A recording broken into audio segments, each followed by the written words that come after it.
Այս պահին, մինչ դուք կարդում եք այս տողերը, Ամազոնի անտառներում յուրաքանչյուր վայրկյան վառվում է մոտ 2 ֆուտբոլ դաշտի չափով տարածք։ Բայց ահա ինչն է իսկապես ցնցող։ Այս հրդեհները, որոնք ոչնչացնում են մեր մոլորակի թոքերը, միաժամանակ բացահայտում են մի բան, ինչը կարող էր հավերժ մնալ թաքնված։ 2000 տարի անց, երբ ծառերը վերածվում են մոխրի, հողից դուրս են գալիս հսկայական երկրաչափական ձևեր, կատարյալ շրջաններ, քառակուսիներ և գծեր, որոնք տարածվում են կիլոմետրերով։ Դրոններ, որոնք թռչում են այս մոխրակույտերի վրայով, գրանցում են այն, ինչ արբանյակները երբեք չէին կարող տեսնել ծառերի խիտ ծածկույթի տակ։ Եվ այն, ինչ նրանք տեսնում են, փոխում է ամեն ինչ, ինչ մենք կարծում էինք, որ գիտենք Ամազոնի մասին։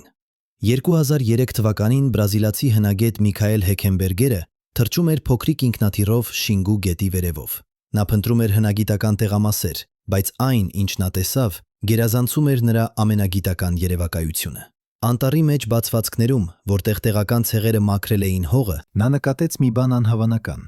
Հսկայական հողային պատնեշներ, խորը փոսեր և ուղիղ ճանապարհներ, որոնք ձգվում էին կիլոմետրերով։ Սա չէր մի փոքրիկ գյուղ։ Սա էր ամբողջական քաղաք, որը կարող էր ապլեցնել մինչև 50,000 մարդ։ Նա անվանեց այն Կուհիկուգու, ըստ տեղական լեգենդների։ Բայց ահա ինչն է ամենից զարմանալին։ Այս քաղաքը գոյություն է ունեցել մինչև եվրոպացիների ժամանումը և ապա պարզապես անհետացել է, կարծես երբեք չի եղել։ Պատկերացրեք, որ դուք ապրում եք քաղաքում, որտեղ կան լայն պողոտաներ, կամուրջներ, հրապարակներ, որտեղ հազարավոր մարդիկ ամեն օր գնում են իրենց գործերով։ Այժմ պատկերացրեք, որ մի օր այս ամենը պարզապես անհետանում է։ Ոչ թե աստիճանաբար քայքայվում, այլ լիովին կլանվում բնության կողմից։ Ծառերը աճում են փողոցների միջով, արմատները քանդում են պատերը, վայրի բուսականությունը ծածկում է ամեն ինչ այնպիսի արագությամբ, որ 100 տարի անց ոչ ոք չի կարող ասել, որ այստեղ երբևէ քաղաք է եղել։ Սա է Ամազոնի ուժը։ Սա է այն, ինչ պատահել է Կուհիկուգուի հետ և հարյուրավոր այլ բնակավայրերի, որոնց մասին մենք միայն հիմա ենք սկսում իմանալ։ Բայց ինչպես է հնարավոր, որ ամբողջական քաղաքակրթությունը կարող է անհետանալ առանց որևէ հետքի։ Պատասխանը գտնվում է հողի մեջ։ 2023 թվականին, երբ հրդեհները հասան Ակկո շրջանին Բրազիլիայի Ակկրե նահանգում, դրոնները սկսեցին գրանցել մի բան անսովոր։ Մոխրակույտերի միջից երևում էին հսկայական երկրաչափական նախշեր, կատարյալ շրջաններ, որոնց տրամագիծը հասնում էր 300 մետրի, քառակուսիներ, որոնց յուրաքանչյուր կողմը ճշգրիտ 200 մետր էր, և գծեր, որոնք ձգվում էին ավելի քան 5 կիլոմետր անտառի միջով։ Սրանք չէին բնական ձևավորումներ։ Սրանք էին գեոգլիֆներ։ Հսկայական հողային կառույցներ, որոնք ստեղծվել էին մարդկային ձեռքերով։ Ֆինլանդիայի Հելսինկիի համալսարանի հնագետ Մարթա Էյրիցսա ուսումնասիրեց այս կառույցները և հասավ ցնցող եզրակացության։ Սրանք չէին պաշտամունքային կառույցներ կամ պարզապես արվեստի գործեր։ Սրանք էին ջրային համակարգի մաս, հսկայական ցանց, որը նախագծված էր անձրևային ջրերը հավաքելու, պահելու և բաշխելու համար։ Պատկերացրեք ինժեներական համակարգ, որը ծածկում էր տասնյակ հազարավոր քառակուսի կիլոմետր և աշխատում էր կատարյալ ճշգրտությամբ։ Եվ սա ստեղծվել էր ավելի քան 2000 տարի առաջ, երբ Եվրոպայում դեռ կառուցում էին հռոմեական կայսրությունը։ 2024 թվականին, երբ հրդեհների սեզոնը դարձավ ամենաինտենսիվը վերջին 50 տարիների ընթացքում, արբանյակները սկսեցին տեսնել ավելին։ Լիդար տեխնոլոգիան, լազերային սկանավորում, որը կարող է տեսնել ծառերի միջով, բացահայտեց ավելի քան 450 գեոգլիֆ միայն Ակկրե նահանգում։ Բայց սա էր միայն սկիզբը։ Երբ գիտնականները սկսեցին վերլուծել տվյալները ամբողջ Ամազոնի ավազանից, նրանք հասկացան, սրանք չէին մեկուսացված կառույցներ, սրանք էին մեկ հսկայական ցանցի մասեր, որը տարածվում էր հազարավոր քառակուսի կիլոմետրերով։ Այժմ պատկերացրեք, որ դուք կանգնած եք այս գեոգլիֆներից մեկի կենտրոնում։ Շուրջդ բարձրանում են հողային պատնեշներ, 3 մետր բարձրությամբ, կատարյալ շրջան ձևավորելով։ Դրանց արտաքին կողմում խոր փոս է, որը լցված է եղել ջրով։ Երբ անձրևները գալիս էին, ջուրը հոսում էր այս փոսերի միջով, անցնում հատուկ ուղիներով և հավաքվում կենտրոնական ավազանում։ Այստեղից այն բաշխվում էր փոքր ջրանցքներով դեպի դաշտերը, որտեղ աճեցվում էին բերքեր։ Ամբողջ համակարգը աշխատում էր ձգողականության և ճնշման օգտագործմամբ, առանց որևէ մեխանիկական պոմպի։ Սա էր հիդրոինժեներական արվեստի գագաթնակետը իր ժամանակի համար։ Բայց ով էին այս մարդիկ, ովքեր կարող էին ստեղծել նման բան։ Դարերով եվրոպացի պատմաբանները պնդում էին, որ Ամազոնը միշտ եղել է անմարդաբնակ անտառ, որտեղ ապրում էին միայն փոքրիկ ցեղեր որսորդների եւ հավաքողների։ Նրանք ասում էին, որ հողը չափազանց աղքատ է, որպիսի կարողանա սնուցել մեծ բնակչություն։ Նրանք սխալվում էին, եւ ապացույցը գտնվում է հենց հողի մեջ։ 2006 թվականին գերմանացի հողագետ Բրունո Գլազերը վերցրեց հողի նմուշներ Կուհիկուգուի մոտակայքից։ Երբ նա վերլուծեց դրանք իր լաբորատորիայում Բայրոյթի համալսարանում, նա չէր կարող հավատալ արդյունքներին։ Այս հողը պարունակում էր ածխածնի քանակություն, որը 10 անգամ ավելի էր, քան շրջակա անտառի հողը։ Այն պարունակում էր նաև կերամիկայի բեկորներ, ոսկորների մնացորդներ եւ բույսերի մանրաթելեր, որոնք բոլորը խառնված էին հատուկ եղանակով։ Սա չէր բնական հող։ Սա էր արհեստական ստեղծագործություն, որը հայտնի է որպես terra preta, սև հող։ Terra preta-ն ունի մի հատկություն, որը դարձնում է այն գրեթե կախարդական։ Այն ինքնաբերաբար վերականգնվում է։ Եթե դուք վերցնեք մի շերտ այս հողը եւ օգտագործեք այն ձեր այգում, 10 տարի անց այն կրկին կլինի նույն խորությամբ։ Ինչպես։ Գիտնականները դեռ չգիտեն ճշգրիտ պատասխանը։ Նրանք գիտեն, որ այս հողը պարունակում է հատուկ միկրոօրգանիզմներ, որոնք շարունակում են աշխատել հազարավոր տարիներ անց։ Նրանք գիտեն, որ այս հողը պարունակում է հատուկ միկրոօրգանիզմներ, որոնք շարունակում են աշխատել հազարավոր տարիներ անց։ Նրանք գիտեն, որ այս հողը պարունակում է հատուկ միկրոօրգանիզմներ, որոնք շարունակում են աշխատել հազարավոր տարիներ անց։ Նրանք գիտեն, որ այս հողը պարունակում է հատուկ միկրոօրգանիզմներ, որոնք շարունակում են աշխատել հազարավոր տարիներ անց։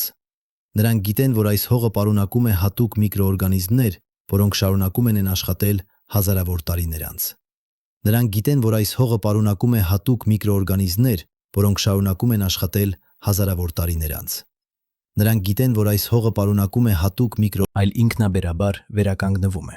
Այժմ պատկերացրեք, որ այս տեխնոլոգիան ամբողջովին կորել է, եւ մենք մեր ամբողջ ժամանակակից գիտությամբ չենք կարող այն վերարտադրել։ Սա է Terra Preta-ի խորհուրդը։ Հնագետները գտել են այս հողի հարյուրավոր տեղամասեր ամբողջ Ամազոնի ավազանում։ Ընդհանուր տարածքը գնահատվում է մոտ 150,000 քառակուսի կիլոմետր։ Սա Անգլիայի տարածքից ավելին է։ 2019 թվականին ամերիկացի հնագետ Չարլզ Քլեմենտը հրապարակեց ուսումնասիրություն, որը ցույց տվեց Ամազոնի անտառում աճող բույսերի 85%-ը չեն լիովին վայրի։ Դրանք մասամբ կամ ամբողջովին տնայնացված են։ Դուք կարծում եք, որ քայլում եք անձեռնմխելի անտառով, բայց իրականում դուք քայլում եք այգու միջով, որը տնկվել է հազարավոր տարիներ առաջ։ Բրազիլական ընկուզենին, կակաոն, ակաժուն, անթարամ տեսակի ծառերը, դրանք բոլորը տնկվել են եւ խնամվել են հնագույն ժողովուրդների կողմից։ Նրանք չէին պարզապես ապրում անտառում, նրանք ստեղծել էին անտառը։ Բայց ինչու մենք երբեք չենք լսել այս ամենի մասին։ Ինչու է դպրոցական դասագրքերում գրված, որ Ամազոնը միշտ եղել է անմարդաբնակ անապատ։ Պատասխանը գտնվում է 16 թվականում։ Երբ իսպանացի կոնկիստադորները առաջին անգամ մտան Ամազոնի ավազան, նրանք տեսան մի բան, որը նրանց ցնցեց։ Ֆրանսիսկո դե Օրելյանն, առաջին եվրոպացին, որը անցավ Ամազոն գետով ողջ երկարությամբ, գրեց իր օրագրում. «Մենք տեսանք քաղաքներ, որոնք տարածվում էին 15 կամ 20 կիլոմետր առանց որևէ ընդմիջման, լի մարդկանց եւ պաշարներով»։ Նրա ուղեկիցը, հայր Գասպար դե Կարվախալը, գրեց, որ գետի երկայնքով գյուղերը այնքան մոտ էին միմյանց, որ կարելի էր լսել հարևան գյուղի աղմուկը։ 50 տարի անց, երբ հաջորդ եվրոպացիները վերադարձան, նրանք ոչինչ չգտան։ Քաղաքները անհետացել էին, մարդիկը անհետացել էին, անտացել էին։ Անտառը կլանել էր ամեն ինչ։ Ինչ էր պատահել։ Պատասխանը սարսափելի է՝ հիվանդություններ։ Եվրոպացիները բերեցին ծաղիկ, կարմրուկ, գրիպ եւ տասնյակ այլ հիվանդություններ, որոնց դեմ տեղական բնակչությունը չուներ իմունիտետ։ Գնահատվում է, որ 9-10% մահացավ առաջին 100 տարիների ընթացքում։ Ամբողջական քաղաքակրթությունը ոչնչացվեց ոչ թե պատերազմով, այլ անտեսանելի թշնամիներով, վիրուսներով եւ բակտերիաներով։ Երբ մարդիկը մեռան, ով էր մնում խնամելու այգիները, պահպանելու ջրային համակարգերը, մաքրելու ճանապարհները։ Անտառը վերադարձավ, բայց սա չէր նույն անտառը, որը եղել էր նախքան մարդկանց գալը։ Սա էր նոր անտառ, որը աճում էր այն բույսերի վրա, որոնք տնկել էին հնագույն ժողովուրդները, այն հողի վրա, որը նրանք ստեղծել էին, այն ջրային համակարգերի շուրջ, որոնք նրանք կառուցել էին։ Ամազոնը, որը մենք այսօր տեսնում ենք, մեծ մասամբ մարդկային ստեղծագործություն է։ Սա այգի է, որը վերածվել է անտառի։ 2023 թվականին, երբ արբանյակային տեխնոլոգիան դարձավ բավականաչափ զորեղ, որպեսզի տեսնի ծառերի ծածկույթի տակ, գիտնականները սկսեցին տեսնել ամբողջ պատկերը։ Ֆլորիդայի համալսարանի հնագետ Մայքլ Հեքենբերգերը, նույն մարդը, որը գտավ գուհիկ ու գուն, ղեկավարեց ուսումնասիրություն, որը վերլուծեց ավելի քան 200,000 քառակուսի կիլոմետր Ամազոնի անտառ։ Արդյունքները հրապարակվեցին Science ամսագրում և ցնցեցին գիտական համայնքը։ Նրանք գտան ավելի քան 1500 բնակավայրի հետքեր, ոչ թե փոքրիկ գյուղեր, այլ իրական քաղաքներ, ամրություններով, հրապարակներով, ջերով, ճանապարհներով։ Այս քաղաքները չէին պատահականորեն տեղակայված, նրանք կազմում էին ցանց, ճանապարհները կապում էին դրանք միմյանց հետ, ջրային համակարգերը բաշխում էին ռեսուրսները։ Սա էր քաղաքակրթություն իսկական իմաստով, կազմակերպված հասարակություն, որն ուներ էր կենտրոնացված պլանավորում և բարդ ենթակառուցվածքներ։ Հեքենբերգերը գնահատում է, որ նախքան եվրոպացիների ժամանումը Ամազոնի ավազանում ապրում էր մոտ 1 միլիոն մարդ։ Ուրիշները կարծում են, որ թիվը կարող էր լինել նույնիսկ ավելի բարձր, մինչև 5 միլիոն։ Պատկերացրեք քաղաքակրթություն, որը տարածվում էր տարածքով, որը հավասար է Հնդկաստանին։ Պատկերացրեք միլիոնավոր մարդիկ, ովքեր ապրում էին քաղաքներում, աշխատում էին դաշտերում, առևտուր էին անում գետերով, կառուցում էին տաճարներ և պալատներ։ Այժմ պատկերացրեք, որ այս ամենը անհետանում է 100 տարվա ընթացքում։ Քաղաքները լքվում են, դաշտերը վերածվում են անտառի, ճանապարհները ծածկվում են բուսականությամբ։ Եվ 200 տարի անց, երբ նոր ուսումնասիրողները գալիս են, նրանք տեսնում են միայն անմարդաբնակ անտառ և մի քանի փոքրիկ ցեղեր, ովքեր ապրում են որսորդ հավաքողների կյանքով։ Նրանք եզրակացնում են, որ այստեղ երբեք չի եղել ավելին։ Նրանք սխալվում են։ Բայց ինչու է այս պատմությունը կարևոր այսօր։ Ինչու պետք է մեզ հետաքրքրի, թե ինչ էր տեղի ունենում 2000 տարի առաջ։ Պատասխանը գտնվում է այն իրողության մեջ, որ Ամազոնը կրկին վտանգի տակ է։ Բայց այս անգամ վտանգը գալիս է ոչ թե հիվանդություններից, այլ հրդեհներից և անտառահատումներից։ 2023 թվականը եղավ ամենավատ տարին վերջին 50 տարիների ընթացքում։ Ավելի քան 2 միլիոն հեկտար անտառ այրվեց։ 2024 թվականը եղավ նույնիսկ ավելի վատ։ Եվ ահա ահավոր իրոնիան։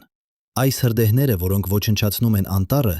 միաժամանակ բացահայտում են այն գաղտնիքները, որոնք թաքնված էին դարերով։ Յուրաքանչյուր հրդեհ, որը մաքրում է տարածքը, թողնում է բաց հողը, որտեղ դրոնները կարող են տեսնել գեոգլիֆները։ Յուրաքանչյուր անտառահատում բացահայտում է տերապրետայի նոր տեղամասեր։ Մենք գտնում ենք ապացույցները հենց այն պահին, երբ ոչնչացնում ենք այն, ինչ փնտրում ենք։ Բրազիլիայի ազգային տիեզերական հետազոտությունների ինստիտուտը հաշվարկել է, որ եթե ընթացիկ տեմպերը շարունակվեն, Ամազոնի անտառի 20%-ը կանհետանա հաջորդ 30 տարիների ընթացքում։ Սա նշանակում է, որ հազարավոր հնագիտական տեղամասեր, որոնք դեռ չեն հայտնաբերվել, կկորչեն հավերժ։ Գիտնականները մրցում են ժամանակի դեմ։ Նրանք փորձում են գտնել և փաստաթղթավորել այնքան շատ, որքան հնարավոր է, նախքան այն ամենը կվերածվի մոխրի։ 2025 թվականին միջազգային թիմ, որը ղեկավարում էր բրիտանացի հնագետ Ջոզեֆ Իվսը Էքսեթերի համալսարանից, սկսեց նոր նախագիծ։ Նրանք օգտագործում են արհեստական բանականություն, վերլուծելու արբանյակային պատկերները և կանխատեսելու, թե որտեղ կարող են գտնվել հնագիտական տեղամասեր։ Համակարգը սովորեցվել է ճանաչելու օրինաչափությունները, հողի գույնի փոփոխությունները, բուսականության տեսակները, տեղանքի ձևերը։ Այն արդեն հայտնաբերել է 300 նոր հավանական տեղամաս, որոնք սպասում են ստուգման։ Բայց նույնիսկ եթե մենք գտնենք բոլոր տեղամասերը, մնում է հիմնական հարցը. ինչպես էր այս քաղաքակրթությունը կարողանում գոյատևել այստեղ։ Ինչպես էին նրանք կարողանում սնուցել միլիոնավոր մարդկանց հողի վրա, որը համարվում է չափազանց աղքատ գյուղատնտեսության համար։ Պատասխանը փոխում է մեր ողջ պատկերացումը բնության և քաղաքակրթության հարաբերության մասին։ Նրանք չէին պարզապես հարմարվում բնությանը, նրանք վերափոխում էին բնությունը։ Եվ նրանք դա անում էին այնպիսի հմտությամբ, որը մենք դեռ չենք կարող հասկանալ։ Երբ դուք լսում եք հնագույն տեխնոլոգիա արտահայտությունը, հավանաբար պատկերացնում եք քարե գործիքներ կամ պարզ կերամիկա, բայց այն, ինչ հնագույն ամազոնցիները ստեղծեցին, շատ ավելի բարդ էր։ 2024 թվականին Սաո Պաուլոյի համալսարանի միկրոբիոլոգ Լուիզա Ֆալկաոն վերցրեց տերապրետայի նմուշ, որը գտնվել էր Սանտարեմի մոտ, և տեղադրեց այն էլեկտրոնային միկրոսկոպի տակ։ Այն ինչ նա տեսավ, փոխեց ամեն ինչ։ Հողի մեջ ապրում էին միկրոօրգանիզմերի համայնքներ, որոնք չէին գտնվում շրջակա բնական հողում։ Սրանք չէին պատահական բակտերիաներ, սրանք էին հատուկ տեսակներ, որոնք աշխատում էին միասին, ստեղծելով կենդանի էկոհամակարգ հողի ներսում։ Պատկերացրեք, որ դուք կարող եք ստեղծել հող, որը շնչում է, ոչ թե փոխաբերական իմաստով, այլ բառացիորեն։ Terra Preta-ն պարունակում է այնպիսի քանակությամբ ածխածին, որը շարունակում է փոխազդել մթնոլորտի հետ հազարավոր տարիներ անց։ Երբ անձրև է գալիս, այս հողը կլանում է ջուրը ճիշտ այնքան, որքան անհրաժեշտ է, եւ պահպանում այն։ Երբ չորություն է, այն աստիճանաբար արձակում է խոնավությունը։ Երբ բույսերը աճում են, այն մատակարարում է սննդանյութեր ճիշտ այն հարաբերակցությամբ, որը նրանց անհրաժեշտ է։ Սա ինքնակարգավորվող համակարգ է, որը շարունակում է աշխատել առանց մարդկային միջամտության։ Ֆալկաոն հայտնաբերեց, որ Terra Preta-ի մեջ կան առնվազն 30 տարբեր տեսակի բակտերիաներ, որոնք չեն գտնվում բնական հողում։ Մի խումբը քայքայում է օրգանական նյութերը եւ վերածում դրանց սննդանյութերի։ Մեկ այլ խումբը ֆիքսում է ազոտը օդից եւ դարձնում այն հասանելի բույսերի համար։ Երրորդ խումբը պաշտպանում է բույսերի արմատները հիվանդություններից։ Նրանք բոլորը աշխատում են համակարգված, կարծես նախագծված են միասին գործելու համար։ Բայց ինչպես էին հնագույն մարդիկը, առանց միկրոսկոպների եւ լաբորատորիաների, կարողանում ստեղծել այսպիսի բարդ կենսաբանական համակարգ։ Պատասխանը գտնվում է փորձի եւ սխալի մեջ, բայց ոչ թե տարիների, այլ դարերի ընթացքում։ Կոլումբիայի համալսարանի էթնոբոտանիկ Ուեյդ Դեյվիսը ապրել է Ամազոնի տարբեր ցեղերի հետ եւ ուսումնասիրել է նրանց ավանդական գիտելիքները։ Նա պատմում է, որ տեղական շամանները գիտեն հարյուրավոր բույսերի հատկությունները, ոչ թե գրքերից, այլ սերունդեսերունդ փոխանցված դիտարկումներից։ Նրանք գիտեն, թե որ բույսերը աճեցնել միասին, որ բույսերը պահել առանձին, ինչպես խառնել հողը, երբ ավելացնել մոխիր, երբ ավելացնել ոսկորներ։ Այս գիտելիքը կուտակվել է հազարավոր տարիների ընթացքում, բայց հնագույն ամազոնցիները գնացին ավելի հեռու։ Նրանք չէին պարզապես օգտագործում բնությունը, նրանք վերաինժեներացնում էին այն։ 2023 թվականին Էքսեթերի համալսարանի թիմը, որը ղեկավարում էր Ջենիֆեր Վոթլինգը, վերլուծեց ծառերի տեսակները տարբեր տեղամասերում։ Նրանք հայտնաբերեցին, որ հնագույն բնակավայրերի շուրջ ծառերի կազմը ամբողջովին տարբերվում է բնական անտառից։ Այստեղ գերակշռում են օգտակար տեսակները՝ բրազիլական ընկույզ, կակաո, պալմա, մրգատու ծառեր։ Եվ ամենահետաքրքիրը, այս տեսակները տարածված են ճիշտ այնպիսի օրինաչափությամբ, որը ցույց է տալիս նախագծված տնկում։ Պատկերացրեք, որ դուք պլանավորում եք անտառ, որը կսնուցի ձեր ժառանգներին 1000 տարի հետո։ Դուք չեք կարող պարզապես տնկել ծառեր պատահականորեն։ Դուք պետք է մտածեք, որ ծառերը կտան ստվեր, որոնք կպահանջեն լույս, որոնք կբարեջեն հողը, կբարելավեն հողը, որոնք կպաշտպանեն մյուսներից։ Դուք պետք է ստեղծեք էկոհամակարգ, որը կլինի ինքնաբավարար։ Եվ հենց դա արեցին հնագույն ամազոնցիները։ Նրանք տնկեցին անտառ, որը դեռ շարունակում է սնուցել մարդկանց 500 տարի անց։ Ուոթլինգի թիմը հաշվարկեց, որ Ամազոնի անտառում աճող բրազիլական ընկուզենու ծառերի 86%-ը գտնվում է հնագույն բնակավայրերի 3 կիլոմետրանոց շարավում։ Սա չի կարող լինել պատահականություն։ Սա ապացույց է, որ այս ծառերը տնկվել են նպատակաուղղված։ Բայց ինչու են դրանք դեռ այստեղ, երբ քաղաքները անհետացել են։ Պատասխանը պարզ է։ Ծառերը ապրում են ավելի երկար, քան քաղաքները։ Բրազիլական ընկուզենին կարող է ապրել 500 տարի, կակաոն 200 տարի։ Այս ծառերը ապրող հուշարձաններ են անհետացած քաղաքակրթության։ Այժմ պատկերացրեք, որ դուք թռչում եք դրոնով Շինգու գետի վերևով։ Ներքևում տեսնում եք անտառ, որը տարածվում է հորիզոնից հորիզոն։ Բայց եթե դուք նայեք ուշադիր, կնկատեք օրինաչափություններ։ Այստեղ ծառերը ավելի բարձր են, այնտեղ նրանք կազմում են գրեթե կատարյալ շրջան։ Մի այլ տեղում նրանք դասավորված են ուղիղ գծերով։ Սրանք չեն բնական ձևավորումներ։ Սրանք հետքեր են, հնագույն այգիների, որոնք վերածվել են անտառի։ Եվ երբ դուք իջնում եք ներքև եւ քայլում այս անտառով, դուք քայլում եք փողոցներով, որոնք կառուցվել են 2000 տարի առաջ։ 2025 թվականի փետրվարին Բրազիլիայի ազգային թանգարանի հնագետ Էդուարդո Նևեսը ղեկավարեց արշավ դեպի Տապաժոս գետի ավազան։ Նրանք փնտրում էին նոր գեոգլիֆներ, որոնք հայտնաբերվել էին արբանյակային պատկերներում։ Երբ նրանք հասան տեղամաս, նրանք գտան ավելին, քան ակնկալում էին։ Այստեղ չէր միայն մեկ գեոգլիֆ, այստեղ էր ամբողջ համալիր, 3 մեծ շրջան, որոնք կապված էին ուղիղ ճանապարհներով, շրջապատված փոսերով և պատնեշներով։ Եվ կենտրոնում, որտեղ 3 շրջանները հատվում էին, նրանք գտան մի բան անսպասելի՝ հսկայական քարե հարթակ, որը կառուցված էր հատուկ տեխնիկայով։ Քարերը չէին պարզապես դրված միմյանց վրա, նրանք տեղադրված էին հատուկ օրինաչափությամբ, որը ստեղծում էր դրենաժային համակարգ։ Անձրևային ջուրը հոսում էր քարերի միջով և հավաքվում էր հատուկ ավազաններում։ Այնտեղից այն բաշխվում էր փոքր ուղիներով դեպի շրջակա տարածքները։ Ամբողջ համակարգը նախագծված էր այնպես, որ ջուրը երբեք չէր կուտակվում մի տեղում և երբեք չէր պակասում։ Սա էր հիդրոինժեներական արվեստ, որը կարող էր մրցել հռոմեական ակվեդուկների հետ։ Բայց ինչու էր այս ամենը անհրաժեշտ։ Ինչու էին նրանք ծախսում այսքան ջանք և ռեսուրսներ կառուցելու այսպիսի բարդ համակարգեր։ Պատասխանը գտնվում է Ամազոնի կլիմայում։ Այստեղ տարին բաժանվում է 2 սեզոնի՝ անձրևային և չոր։ Անձրևային սեզոնին կարող է տեղալ մինչև 2000 մետր, 3 մետր անձրև։ Չոր սեզոնին կարող է չլինել անձրև 3 ամիս։ Եթե դուք ուզում եք սնուցել հազարավոր մարդկանց, դուք պետք է կարողանաք պահել ջուրը անձրևային սեզոնից և օգտագործել այն չոր սեզոնին։ Եվ հենց դա անում էին գեոգլիֆները։ Նևեսի թիմը հաշվարկեց, որ Տապաժոսի գեոգլիֆների համալիրը կարող էր պահել մոտ 2 միլիոն խորանարդ մետր ջուր։ Սա բավական է սնուցելու 10,000 հեկտար դաշտեր ամբողջ 4 սեզոնի ընթացքում։ Եվ սա էր միայն մեկ համալիր։ Ամբողջ Ամազոնի ավազանում կան հարյուրավոր նման համակարգեր։ Երբ դուք գումարում եք դրանք բոլորը, դուք ստանում եք ջրային ենթակառուցվածք, որը կարող էր սնուցել միլիոնավոր մարդկանց։ Բայց ջուրը միայն մեկ մասն էր հանելուկի։ Մյուս մասը սնունդն էր։ 2024 թվականին Ֆլորիդայի համալսարանի պալեոբոտանիկ Դոլորես Պիպերնոն վերլուծեց ֆիտոլիտներ, բույսերի մանրաթելային մնացորդներ, որոնք պահպանվում են հողում հազարավոր տարիներ։ Նա վերցրեց նմուշներ 15 տարբեր հնագիտական տեղամասերից և հայտնաբերեց մի բան ցնցող։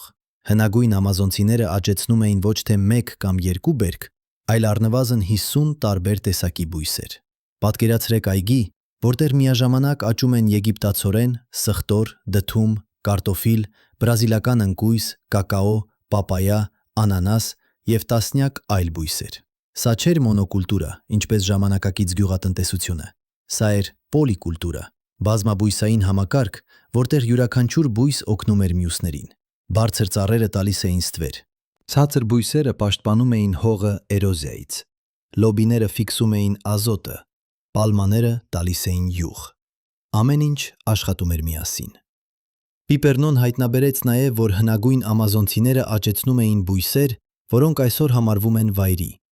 Օրինակ, պուպունյա պալման, որը այսօր աճում է անտառում և համարվում է վայրի, իրականում տնայնացված տեսակ է։ Հնագույն մարդիկը ընտրել են ամենամեծ պտուղներով ծառերը և տարածել են դրանք իրենց բնակավայրերի շուրջ։ Նույնը վերաբերում է տասնյակ այլ տեսակների։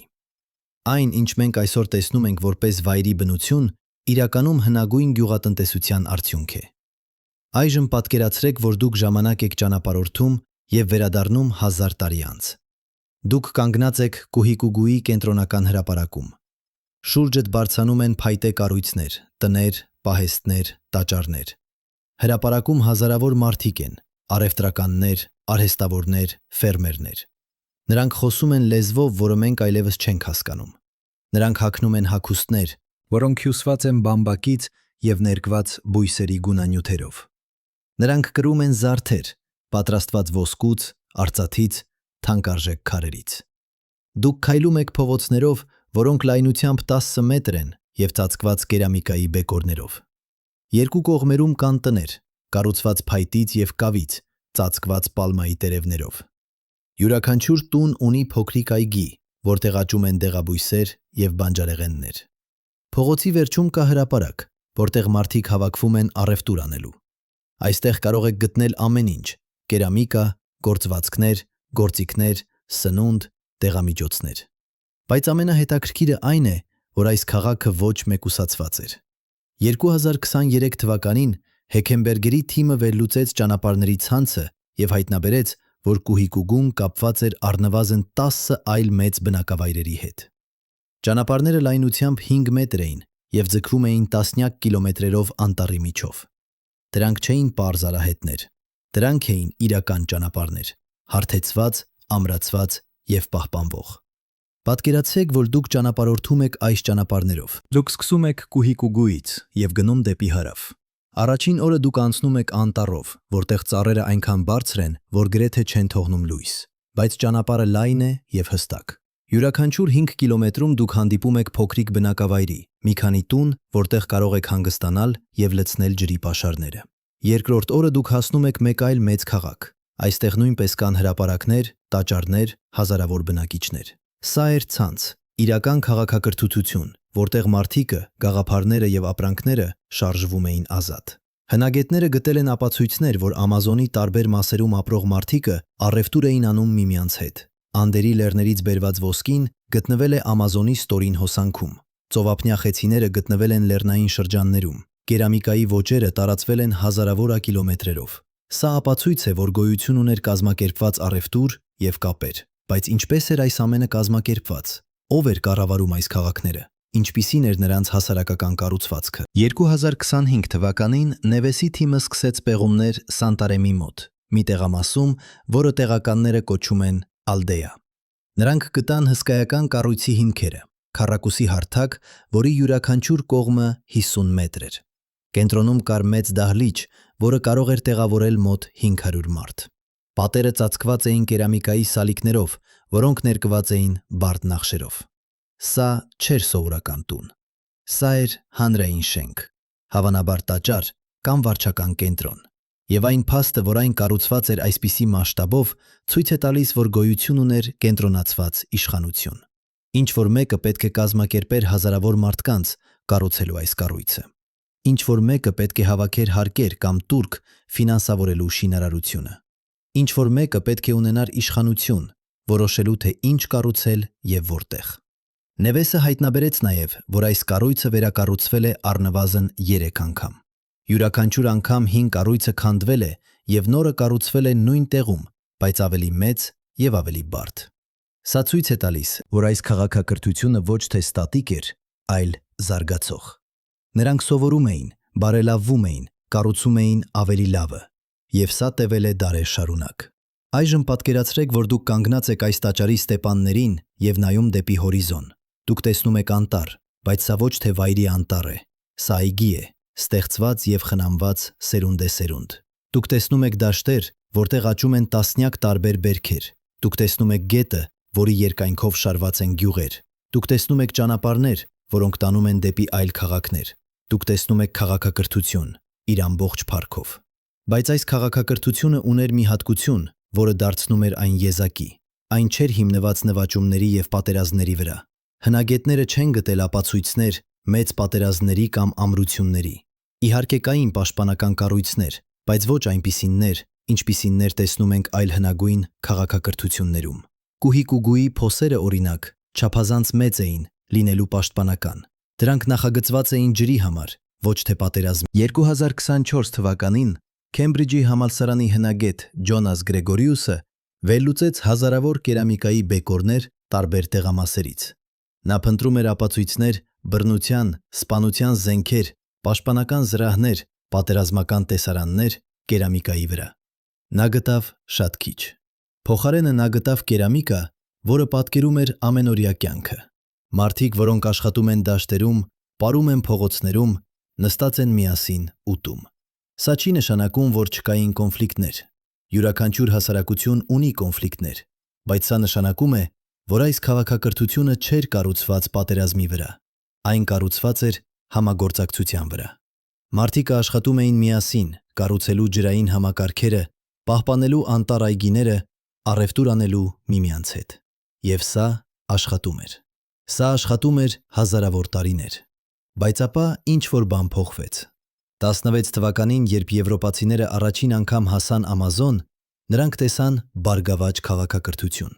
50 տարի անց այն անհետացել էր։ Ինչ կարող էր ոչնչացնել ամբողջ քաղաքակրթությունը այսքան արագ։ Պատասխանը գտնվում է ոչ թե Ամազոնում, այլ Եվրոպայում։ Երբ Քրիստոֆոր Կոլումբոսը հասավ Ամերիկա 1492 թվականին, նա բերեց ինչ-որ բան, որը ավելի մահացու էր, քան ցանկացած զենք։ Նա բերեց հիվանդություններ, ծաղիկ, կարմրուկ, գրիպ, տիֆ, դիֆթերիա։ Հիվանդություններ, որոնց դեմ ամերիկյան բնիկները չուներին իմունիտետ։ 2023 թվականին Օհայոյի համալսարանի էպիդեմիոլոգ Նոբել Դեյվիդ Քուքը վերլուծեց պատմական փաստաթղթերը և ստեղծեց մոդել, որը ցույց է տալիս, թե ինչպես էին այս հիվանդությունները տարածվում։ Պատկերացրեք վիրուս, որը տարածվում է ավելի արագ, քան լուրերը դրա մասին։ Առաջին եվրոպացիները հասան Ամազոնի ստորին հոսանք 1500 թվականին։ Մինչև 1510 թվականը հիվանդությունները արդեն հասել էին վերին հոսանք 3000 կիլոմետր հեռավորության վրա։ Ինչպես։ Առևտրական ճանապարհներով։ Նույն ճանապարհները, որոնք կապում էին քաղաքները և թույլ էին տալիս քաղաքակրթությանը բարգավաճել, այժմ դարձան մահվան ուղիներ։ Քուքի մոդելը ցույց է տալիս, որ առաջին 100 տարիների ընթացքում մահացավ 9-10%-ը։ Պատկերացրեք, յուրաքանչյուր 10 մարդուց 9 մահանում է։ Պատկերացրեք քաղաք, որտեղ ապրում է 50,000 մարդ, 9-10%-ը։ Պատկերացրեք քաղաք, որտեղ ապրում է 50,000 մարդ, 9-10%-ը։ Պատկերացրեք քաղաք, որտեղ ապրում է 50,000 մարդ, 9-10%-ը։ Պատկերացրեք քաղաք, որտեղ ապրում է 50,000 մարդ, 9-10%-ը։ Պատկերացրեք քաղաք, որտեղ ապրում է 50,000 մարդ, 9-10%-ը։ Պատկերացրեք քաղաք, որտեղ ապրում է 50,000 մարդ, 9-10%-ը։ Պատկերացրեք քաղաք, որտեղ ապրում է 50,000 մարդ, 9-10%-ը։ Պատկերացրեք քաղաք, որտեղ ապրում է 50,000 մարդ, 9-10%-ը։ Պատկերացրեք քաղաք, որտեղ ապրում է 50,000 մարդ, 9-10%-ը։ Պատկերացրեք քաղաք, որտեղ ապրում է 50,000 մարդ, 9-10%-ը։ Պատկերացրեք քաղաք, որտեղ ապրում է 50,000 մարդ, 9-10%-ը։ Պատկերացրեք քաղաք, որտեղ ապրում է 50,000 մարդ, 9-10%-ը։ Պատն 10%-ը։ Պատկերացրեք քաղաք, որտեղ ապրում է 50,000 մարդ, 9-10%-ը։ Պատկերացրեք քաղաք, որտեղ ապրում է 50,000 մարդ, 9-10%-ը։ Պատկերացրեք քաղաք, որտեղ ապրում է 50,000 մարդ, 9-10%-ը։ Պատկերացրեք քաղաք, որտեղ ապրում է 50,000 մարդ։ Ինչպես է փոխվել Ամազոնի անտառը վերջին 500 տարիների ընթացքում։ Նա վերլուծեց ծառերի տեսակները, հողի կազմը, բուսականության խտությունը։ Նա հայտնաբերեց, որ այն տարածքները, որտեղ մարդիկը ապրում էին, այժմ ունեն ավելի բազմազան բուսականություն, ավելի բեռի հող և ավելի շատ օգտակար բույսեր, քան այն տարածքները, որտեղ երբեք մարդիկ չեն ապրել։ Սա ցնցող բացահայտում է։ Սա նշանակում է, որ մարդկային ներկայունությունը բարելավել է անտառը, ոչ թե վնասել։ Սա հակասում է ամեն ինչին, ինչ մենք սովորել ենք բնության և քաղաքակրթության հարաբերության մասին։ Մենք սովորել ենք, որ մարդիկը ոչնչացնում են բնությունը, բայց հնագույն ամազոնցիները ստեղծեցին բնություն, որը ավելի հարուստ էր, քան բնական վիճակում։ Այժմ, երբ հրդեհները այրում են Ամազոնը, երբ անտառահատումը ոչնչացնում է հազարավոր հեկտարներ ամեն օր, մենք կորցնում ենք ոչ միայն ծառերը, մենք կորցնում ենք ապացույցները մի քաղաքակրթության, որը գիտեր, թե ինչպես ապրել ներդաշնակ բնության հետ։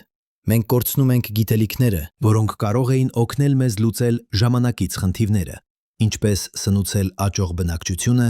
առանց ոչնչացնելու մոլորակը։ Յուրաքանչյուր հրդեհ, որը բացահայտում է նոր գեոգլիֆ, միաժամանակ ոչնչացնում է տասնյակ այլ տեղամասեր, որոնք մենք երբեք չենք գտնի։ Յուրաքանչյուր անտառահատված տարածք, որը ցույց է տալիս տերա պրետա, միաժամանակ ոչնչացնում է այն միկրոօրգանիզմները, որոնք դարձնում են այս հողը հատուկ։ Մենք մրցում ենք ժամանակի դեմ, փնտրելու և պահպանելու այն, ինչ մնացել է, նախքան այն ամենը կվերածվի պատմության։ 2023 թվականի օգոստոսի 20-րդը Բրազիլիայի ազգային տիեզերական հետազոտությունների ինստիտուտի սենյակում տագնապալից ազդանշան էր հնչում։ Արբանյակները գրանցում էին ռեկորդային թվով հրդեհներ Ամազոնում, 3500 ակտիվ կրակոց միաժամանակ։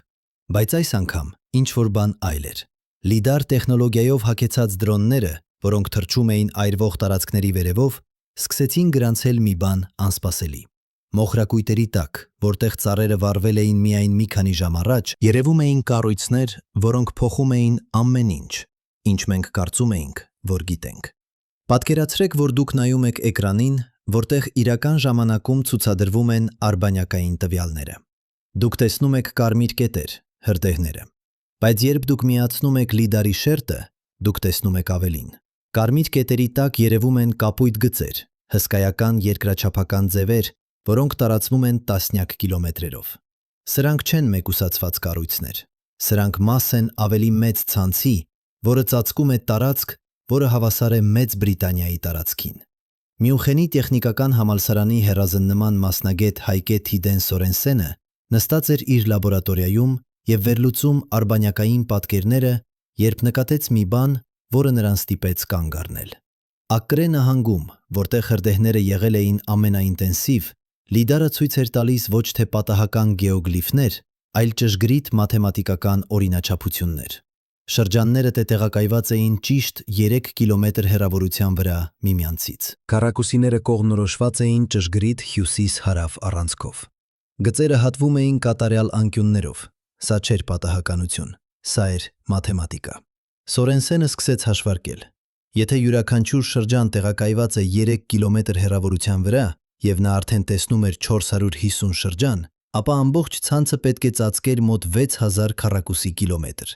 Բայց արբանյակները տեսնում էին միայն այն տարածքները, որտեղ ծառերը այրվել էին։ Ինչ էր թաքնված դեռ ծածկված տարածքներում։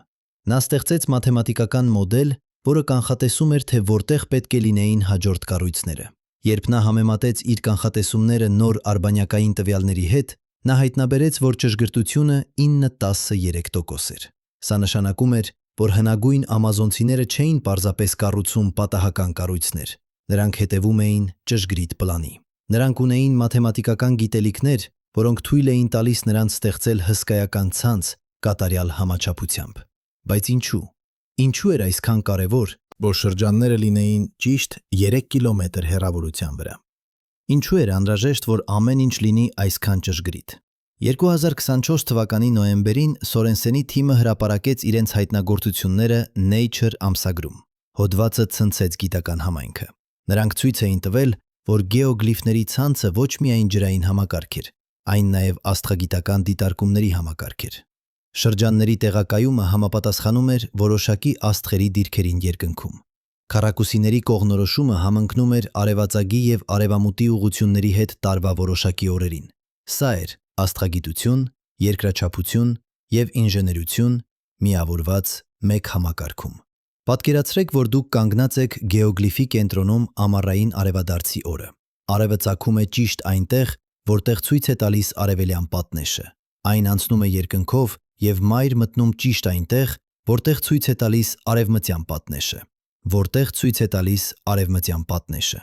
Գիշերը դուք տեսնում եք աստղեր, որոնք դասավորված են ճիշտ այնպես, ինչպես դասավորված են շրջան-շրջանները ձեզ շուրջը։ Դուք հասկանում եք, որ կանգնած եք տիեզերական օրացույցի կենտրոնում։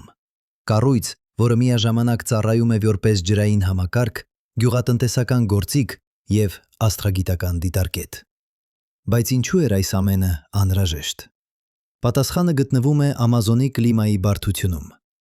2025 թվականին Բրազիլիայի ազգային տիեզերական ծառայության կենտրոնում հետազոտությունների ինստիտուտի կլիմատոլոգ Լուսիանա Գատի վերլուծեց կլիմայական տվյալները վերջին 2000 տարիների համար։ Նա օգտագործեց ծառերի օղակները, սառցեմիջուկները, նստվածքների շերտերը վերականգնելու անցյալի կլիման։ Նա հայտնաբերեց, որ Ամազոնի կլիման ոչ թե կայուն էր, այլ ցիկլային։ Յուրաքանչյուր 300 տարին մեկ անցնում էր երկարատև չորություն։ Յուրաքանչյուր 500 տարին մեկ ծանր ջրհեղեղներ։ Հնագույն ամազոնցիները գիտեին սա։ Նրանք դիտարկել էին երկինքը դարերով և հասկացել, որ աստղերի դիրքերը կարող են կանխատեսել կլիմայական փոփոխությունները։ Երբ որոշակի աստղակույտը հայտնվում էր որոշակի դիրքում, նրանք գիտեին, որ գալիս է չորություն։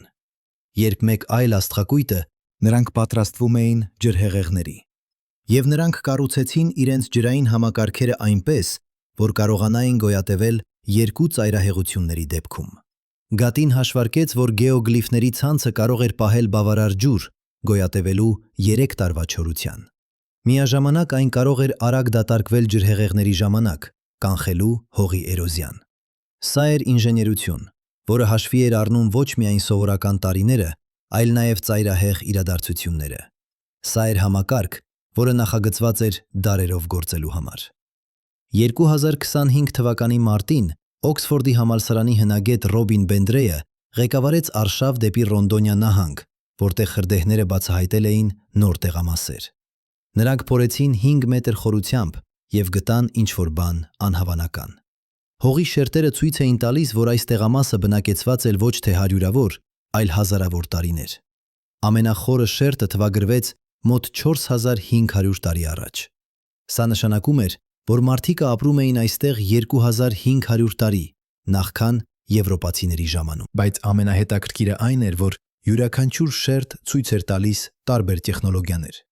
Ամենախորը շերտերում կերամիկան պարզ էր և չնախշված։ Միջին շերտերում կերամիկան դառնում էր ավելի բադ, ներկված և զարդարված։ Վերին շերտերում կերամիկան այնքան բարդ էր, որ ժամանակակից արհեստավորները դժվարանում են վերարտադրել այն։ Սա ցույց էր տալիս, որ այս քաղաքակրթությունը ոչ թե ստատիկ էր, այլ շարունակաբար զարգացող։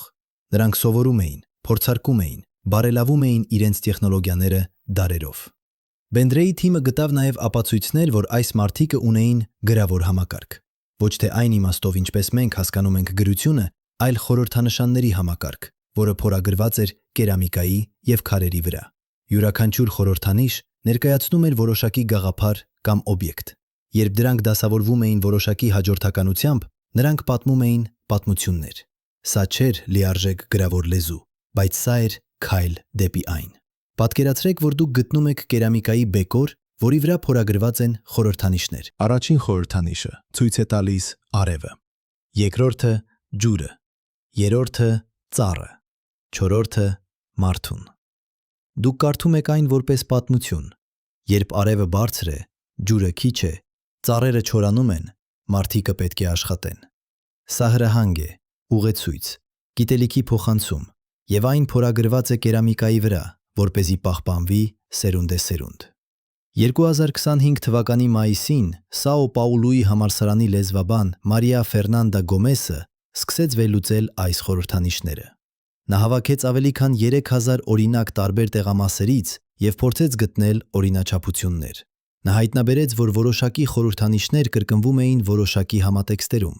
Օրինակ, խորհրդանիշը, որը ներկայացնում էր ջուրը, միշտ հայտնվում էր խորհրդանիշների հետ, որոնք ներկայացնում էին սեզոնները։ Խորհրդանիշը, որը ներկայացնում էր ծառը, հաճախ հայտնվում էր խորհրդանիշների հետ, որոնք ներկայացնում էին սնունդը։ Գոմեսը ստեղծեց բառարան, մոտ 200 հիմնական խորհրդանիշ, որոնց իմաստը նա կարողացավ վերծանել։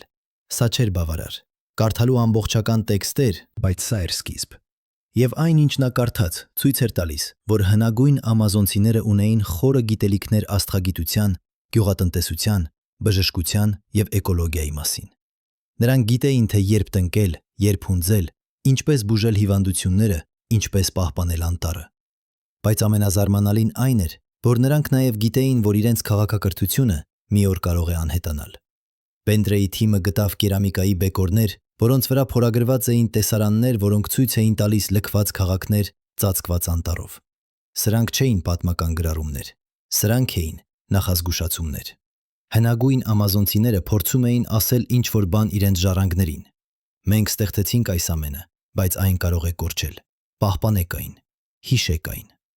2025 թվականի հուլիսին միջազգային թիմ, որը ներառում էր հնագետներ, էկոլոգներ, կլիմատոլոգներ և արհեստական բանականության մասնագետներ, սկսեց ամենամեծ նախագիծը Ամազոնի պատմության մեջ։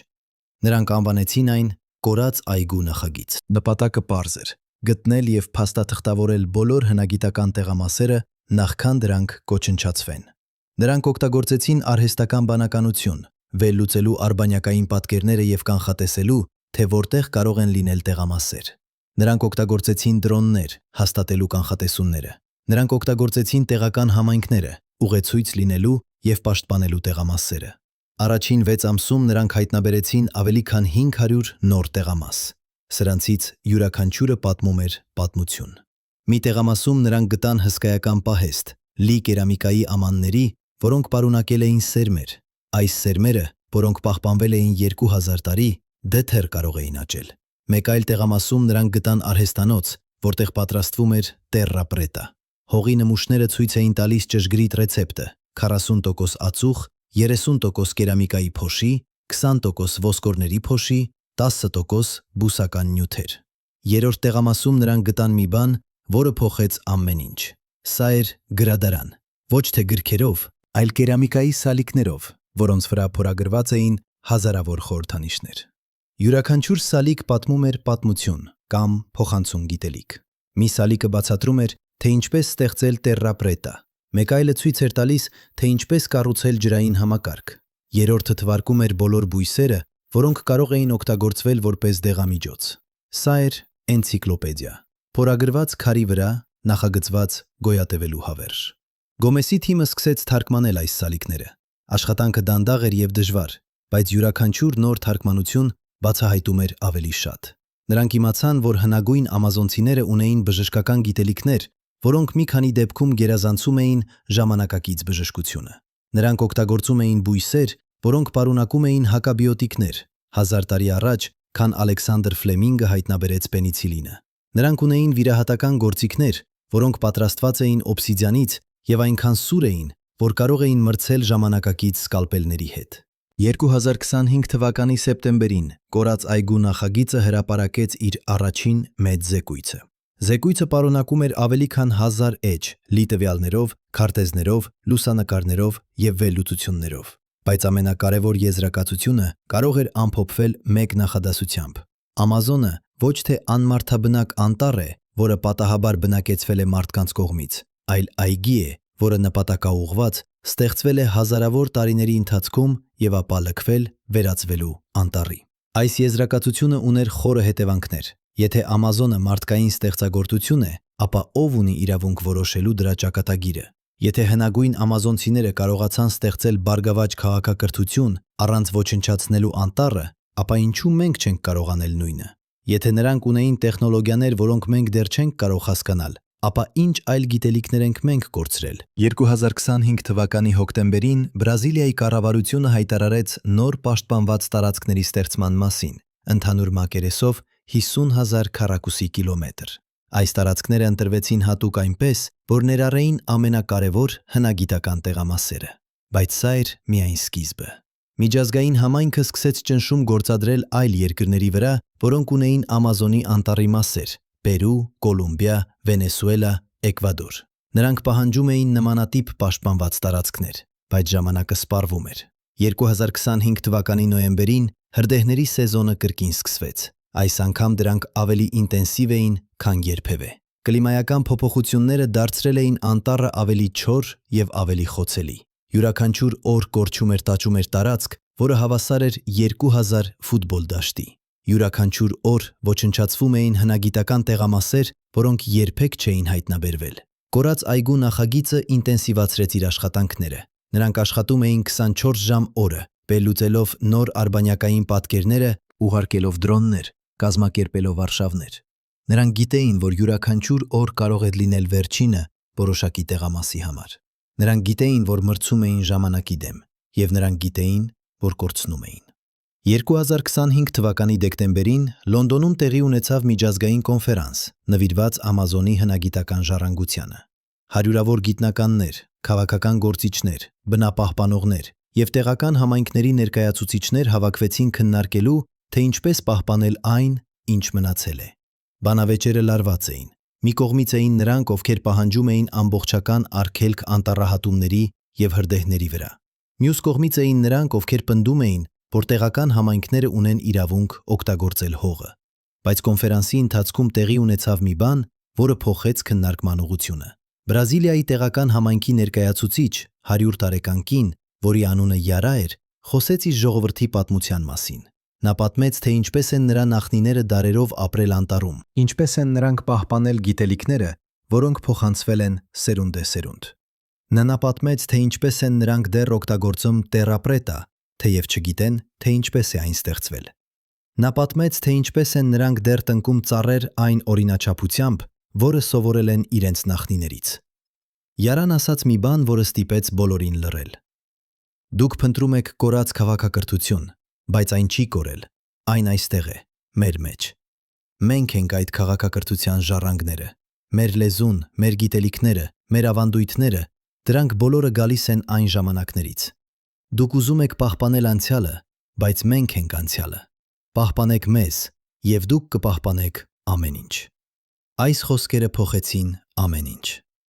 Կոնֆերանսը որոշեց, որ պահպանությունը չի կարող լինել միայն հնագիտական տեղամասերի պաշտպանություն։ Այն պետք է ներառի նաև տեղական համայնքների պաշտպանությունը, նրանց գիտելիքների պահպանությունը, նրանց իրավունքների ճանաչումը։ Ստեղծվեց նոր ծրագիր՝ «Ապրող ժառանգություն», որը նպատակ ուներ փաստաթղթավորել և պահպանել տեղական համայնքների գիտելիքները։ 2026 թվականի հունվարին «Ապրող ժառանգություն» ծրագիրը սկսեց իր աշխատանքները։ Թիմեր այցելեցին տասնյակ տեղական համայնքներ և սկսեցին գրանցել նրանց պատմությունները, նրանց գիտելիքները, նրանց ավանդույթները։ Նրանք հայտնաբերեցին, որ շատ համայնքներ դեռ օգտագործում են տեխնիկաներ, որոնք ծագում են հնագույն ժամանակներից։ Նրանք դեռ գիտեն, թե որ բույսերը տնկել միասին, ինչպես պատրաստել հատուկ հող, ինչպես կանխատեսել եղանակը աստղերի դիտարկմամբ։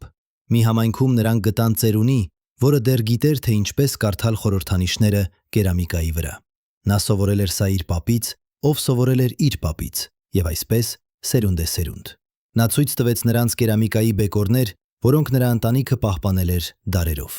Երբ Գոմեսի թիմը վերլուծեց այս բեկորները, նրանք հայտնաբերեցին, որ դրանք պարունակում էին տեղեկություններ, որոնք չկային գրադարանի սալիկներում։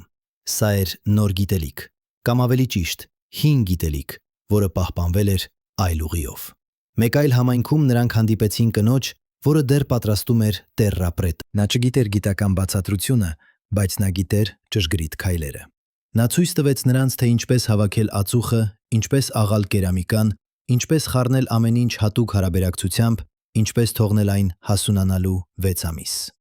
Երբ գիտնականները վերցրեցին նմուշներ այս հողից և համեմատեցին հնագույն տերապրետայի հետ, նրանք հայտնաբերեցին, որ դրանք գրեթե նույնական էին։ Սա էր ապացույց, որ գիտելիքները չէին կորել։ Դրանք պահպանվել էին, փոխանցվել սերունդ, հարմարեցվել նոր պայմաններին, բայց պահպանել իրենց էությունը։ Եվ այժմ, երբ ժամանակակից գիտությունը վերջապես սկսում էր հասկանալ այս գիտելիքների արժեքը, դեռ ժամանակ կար սովորել դրանցից։ Բայց ժամանակը դեռ սպառվում էր։ 2026 թվականի փետրվարին հրդեհները կրկին ինտենսիվացան։ Այս անգամ դրանք հասան տարածքներ, որոնք երբեք չէին այրվել։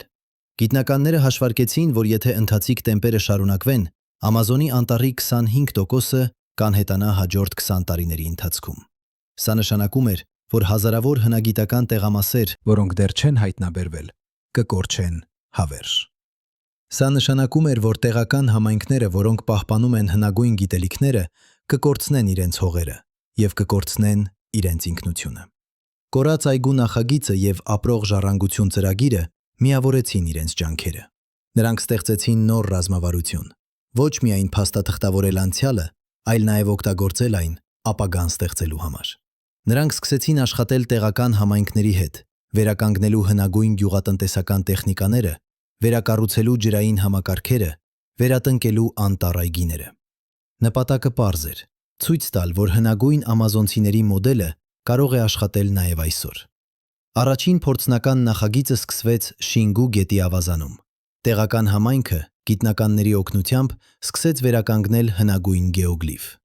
Նրանք մաքրեցին փոսերը, վերականգնեցին պատնեշները, ստեղծեցին ջրային համակարգ։ Ապա նրանք սկսեցին տնկել ծառեր և բույսեր, օգտագործելով հնագույն օրինաչափությունները։ Նրանք պատրաստեցին տերրա պրետա և օգտագործեցին այն դաշտերում։ 2 տարի անց արդյունքները ցնցող էին։ Դաշտերը, որոնք օգտագործում էին տերրա պրետա, տալիս էին 3 անգամ ավելի բերք, քան սովորական դաշտերը։ Ջրային համակարգը աշխատում էր կատարյալ, պահպանելով ջուրը 4 սեզոնի համար և կանխելով ջրհեղեղները անձրևային սեզոնին։ Անտառ այգին սկսեց տալ մրգեր և ընկույզներ։ Եվ ամենակարևորը, համայնքը դարձավ ինքնաբավարար։ Նրանք այլևս չէին կախված արտաքին օգնությունից։ Նրանք ստեղծել էին կայուն համակարգ, որը կարող էր գոյատևել սերունդ։ Այս հաջողությունը ոգեշնչեց այլ համայնքներին։ 2027 թվականին արդեն 10 համայնք իրականացնում էր նմանատիպ նախագծեր։ 2028 թվականին 50 համայնք։ Շարժումը տարածվում էր։ Մարդիկ սկսում էին հասկանալ, որ հնագույն ամազոնցիների գիտելիքները ոչ թե անցյալի մասին են, այլ ապագայի մասին։ Բայց դեռ կային նրանք, ովքեր դեմ էին։ Անտառահատողները, ովքեր ուզում էին շարունակել կտրել ծառերը։ Ֆերմերները, ովքեր ուզում էին վերածել անտառը արոտավայրերի։ Հանքարդյունաբերները, ովքեր փնտրում էին ոսկի և այլ հանքանյութեր։ Նրանք տեսնում էին պահպանության ջանքերը որպես սպառնալիք իրենց շահերին։ Եվ նրանք պատրաստ էին պայքարել։ 2027 թվականի մարտին տեղի ունեցավ առճակատում։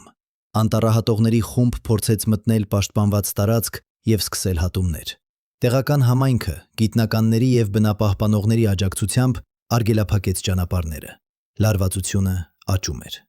Բայց ապա տեղի ունեցավ մի բան անսպասելի։ Անտառահատողներից մեկը, որը տեղական էր և ծնվել էր այդ շրջանում, ճանաչեց Յարային, 100 տարեկան կնոջը, որը խոսել էր Լոնդոնի կոնֆերանսում։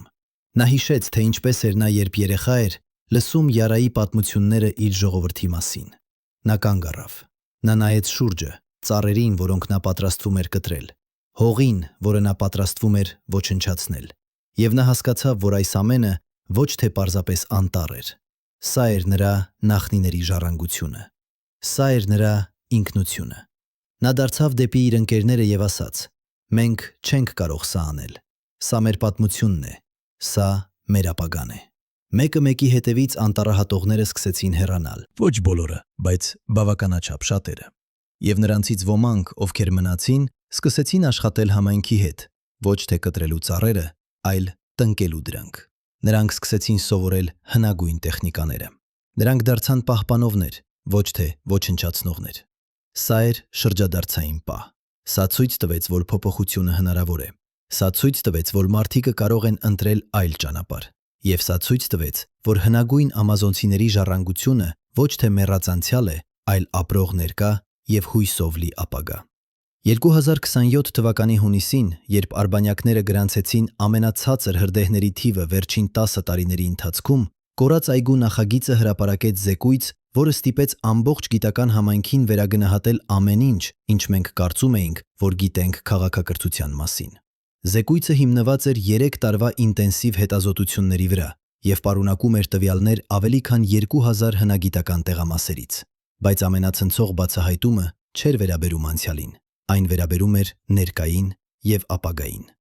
Գիտնականները հայտնաբերեցին, որ Ամազոնի անտառը, որը մենք այսօր տեսնում ենք, պահպանում է ավելի շատ ածխածին, քան ցանկացած այլ էկոհամակարգ երկրագնդի վրա։ Ոչ թե պատահականորեն, այլ հենց որովհետև այն մասամբ մարդկային ստեղծագործություն է։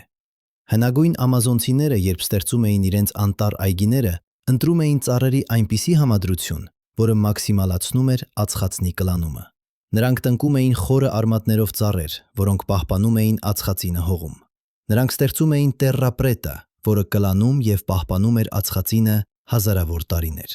Առանց գիտակցելու դրա գլոբալ նշանակությունը, նրանք ստեղծել էին ամենաարդյունավետ ածխածնի պահեստը, որը երբևէ գոյություն է ունեցել։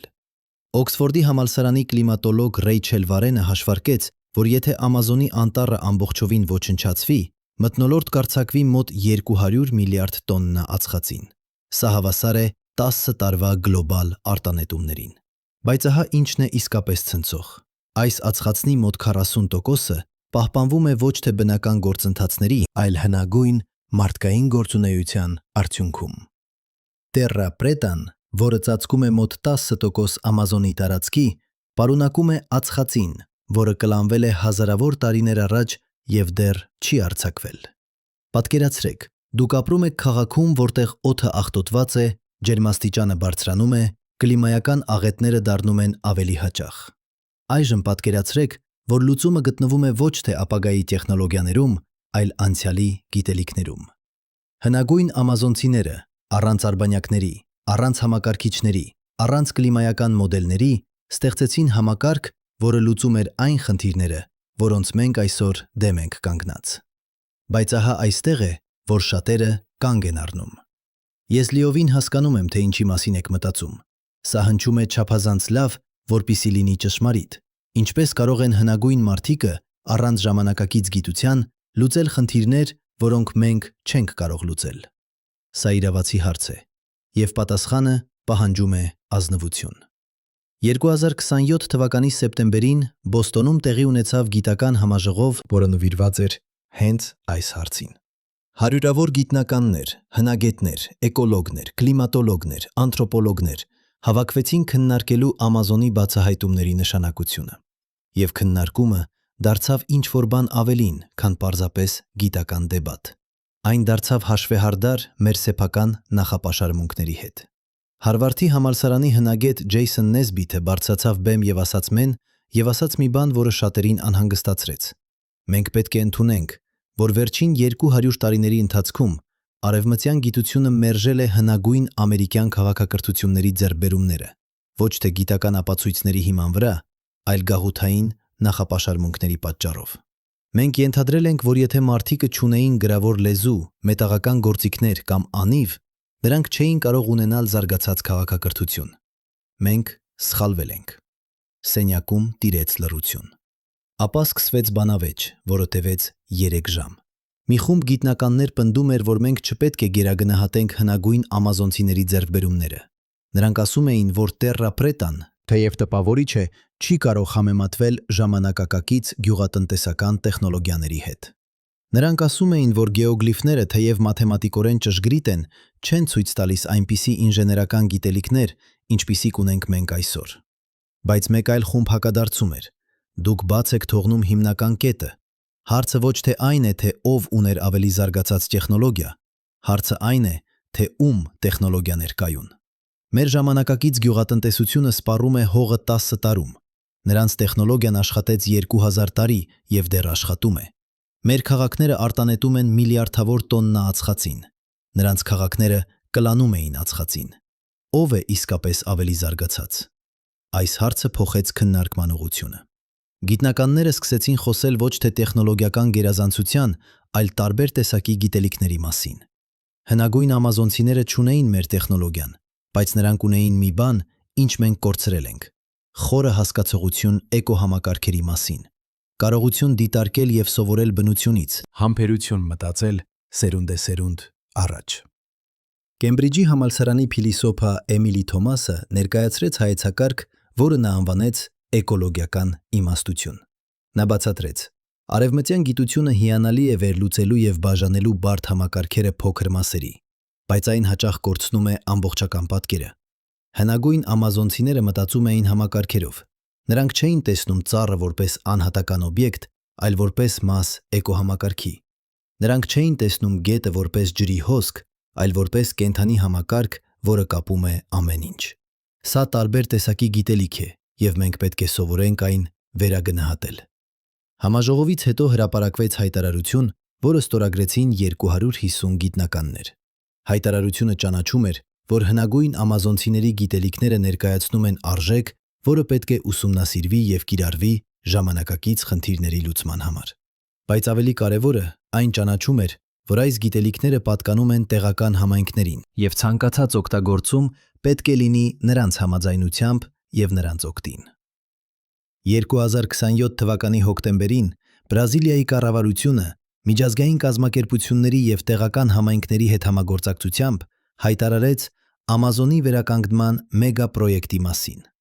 Նպատակը ոչ թե պարզապես պահպանել այն, ինչ մնացել է, այլ ակտիվորեն վերականգնել այն, ինչ կորել է։ Պրոյեկտը նախատեսում էր վերականգնել 5 միլիոն հեկտար անտառ հաջորդ 10 տարիների ընթացքում, օգտագործելով հնագույն տեխնիկաները։ Բայց սա չէր սովորական վերանտարկում։ Սա էր վերականգնում հիմնված հնագույն մոդելի վրա։ Յուրաքանչյուր հեկտարում կտնկվեին ոչ թե մոնոկուլտուրա, այլ բազմազան տեսակներ, ճիշտ այն համադրությամբ, որը օգտագործում էին հնագույն ամազոնցիները։ Հողը կբարելավվեր Terra Preta-ի տեխնիկայով։ Ջրային համակարգերը կվերականգնվեին հիմնված գեոգլիֆների նախագծի վրա։ Եվ ամենակարևորը, տեղական համայնքները կլինեին այս գործընթացի կենտրոնում։ Պատկերացրեք տարածք, որը հավասար է Շվեյցարիայի տարածքին, որը վերածվում է ապրող լաբորատորիայի, որտեղ հնագույն գիտելիքները հանդիպում են ժամանակակից գիտությանը։ Պատկերացրեք հազարավոր մարդիկ, ովքեր աշխատում են միասին վերականգնելու այն, ինչ կորել է։ Պատկերացրեք անտառ, որը ոչ միայն աճում է, այլ բարելավում է հողը, մաքրում է օդը, կարգավորում է կլիման։ Առաջին փորձնական տարածքը ընտրվեց Շինգու գետի ավազանում, հենց այնտեղ, որտեղ Հեքենբերգերը գտել էր կուհիկու գուն։ 2028 թվականի հունվարին սկսվեցին աշխատանքները։ 5000 տեղական բնակիչ, 100 գիտնական և 50 ինժեներ սկսեցին վերականգնել 10,000 հեկտար անտառ։ Նրանք սկսեցին հողի պատրաստումից, ստեղծելով Terra Preta։ Ապա նրանք տնկեցին առաջին ծառերը, հետևելով հնագույն օրինաչափություններին։ Բայց աշխատանքները ընդհատվեցին անսպասելի խոչընդոտով։ 2028 թվականի մարտին սկսվեց ամենաուժեղ չորությունը վերջին 50 տարիների ընթացքում։ Գետերը ցամաքեցին, հողը կոշտացավ։ Նորատնկ ծառերը սկսեցին չորանալ։ Շատերը ասացին, որ պրոյեկտը ձախողվել է։ Բայց տեղական համայնքը հիշեց իր նախնիների գիտելիքները։ Նրանք սկսեցին վերականգնել հնագույն ջրային համակարգերը, ավելի արագ, քան նախատեսված էր։ Նրանք փորեցին փոսեր, կառուցեցին պատնեշներ, ստեղծեցին ուղիներ ջրի համար։ Եվ նրանք օգտագործեցին մի տեխնիկա, որը գիտնականները չէին սպասում։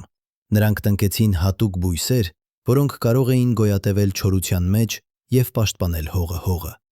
Երբ անձրևները վերջապես եկան, այս բույսերը արագ տարածվեցին և ստեղծեցին կանաչ ծածկույթ, որը պահպանեց խոնավությունը։ Մինչև 2028 թվականի դեկտեմբերը 10,000 հեկտարը ծածկված էր կանաչով։ Ծառերը աճում էին, բույսերը ծաղկում էին, կենդանիները վերադառնում էին, և ամենակարևորը, հողը բարելավվում էր։ Գիտնականները վերցրեցին նմուշներ և հայտնաբերեցին, որ Տերրա Պրետան արդեն սկսել էր ձևավորվել։ Միկրոօրգանիզմները, որոնք ավելացվել էին հողին, բազմանում էին և ստեղծում էին այն հատուկ էկոհամակարգը, որը դարձնում էր Տերրա Պրետան այնքան արդյունավետ։ 2029 թվականի հունվարին Nature ամսագիրը հրապարակեց հոդված վերնագրով «Ամազոնի վերականգնումը. դասեր անցյալից ապագայի համար»։ Հոդվածը վերլուծում էր Շինգու պրոյեկտի առաջին տարվա արդյունքները և համեմատում դրանք ավանդական վերանտարկման մեթոդների հետ։ Արդյունքները ցնցող էին։ Հնագույն մեթոդներով վերականգնված տարածքները ցույց էին տալիս 3 անգամ ավելի բարձր կենսաբազմազանություն, 5 անգամ ավելի լավ հողի որակ և 7 անգամ ավելի բարձր ածխածնի կլանում, քան ավանդական մեթոդները։ Բայց թերևս ամենակարևոր արդյունքը չէր չափվում թվերով։ Տեղական համայնքը, որը մասնակցել էր պրոյեկտին, փոխվել էր։ Մարդիկը, ովքեր նախկինում աշխատում էին որպես անտառահատողներ կամ ոսկու փնտրողներ, այժմ դարձել էին անտառի վերականգնողներ։ Նրանք սովորել էին հնագույն տեխնիկաները և հպարտանում էին իրենց նախնիների ժառանգությամբ։ Նրանք ստեղծել էին նոր տնտեսություն, հիմնված ոչ թե ոչնչացման, այլ վերականգնման վրա։ Յարան, 103 տարեկան կինը, որը դարձել էր այս շարժման խորհրդանիշը, այցելեց վերականգնված անտառը 2029 թվականի ապրիլին։ Երբ նա քայլեց ծառերի միջով, որոնք տնկվել էին միայն տարի առաջ, բայց արդեն հասել էին 2 մետր բարձրության, նրա աչքերը լցվեցին արցունքներով։ Նա ասաց. «Երբ ես երեխա էի, իմ տատիկը պատմում էր ինձ, թե ինչպիսին էր անտառը նախքան մեծ մահը, նախքան հիվանդությունները եկան և սպանեցին մեր ժողովրդին։ Նա ասում էր, որ անտառը այնքան հարուստ էր, որ մարդը երբեք չէր սովածանում։ Նա ասում էր, ի որ ծառերը խոսում էին միմյանց հետ, և եթե դու լսեիր ուշադիր, կարող էիր լսել նրանց։ Ես կարծում էի, որ սրանք միայն պատմություններ են, բայց այժմ, երբ ես կանգնած եմ այստեղ, ես հասկանում եմ, դրանք ճշմարտություն էին»։ Նրա խոսքերը տարածվեցին ամբողջ աշխարհով։ Հազարավոր մարդիկ, ովքեր երբեք չէին եղել Ամազոնում, սկսեցին հետաքրքրվել այս պատմությամբ։ Նրանք սկսեցին հարցնել. եթե հնագույն ամազոնցիները կարողացան ստեղծել կայուն քաղաքակրթություն, ինչու մենք չենք կարող։ Եթե նրանք կարողացան ապրել ներդաշնակ բնության հետ, ինչու մենք չենք կարող։ Եթե նրանք կարողացան մտածել սերունդեսերուն առաջ, ինչու մենք չենք կարող։ 2029 թվականի հուլիսին Միավորված ազգերի կազմակերպությունը հայտարարեց Ամազոնի վերականգնման տասնամյակի մասին։ 10 տարվա ընթացքում միջազգային համայնքը պարտավորվեց ներդնել $50 միլիարդ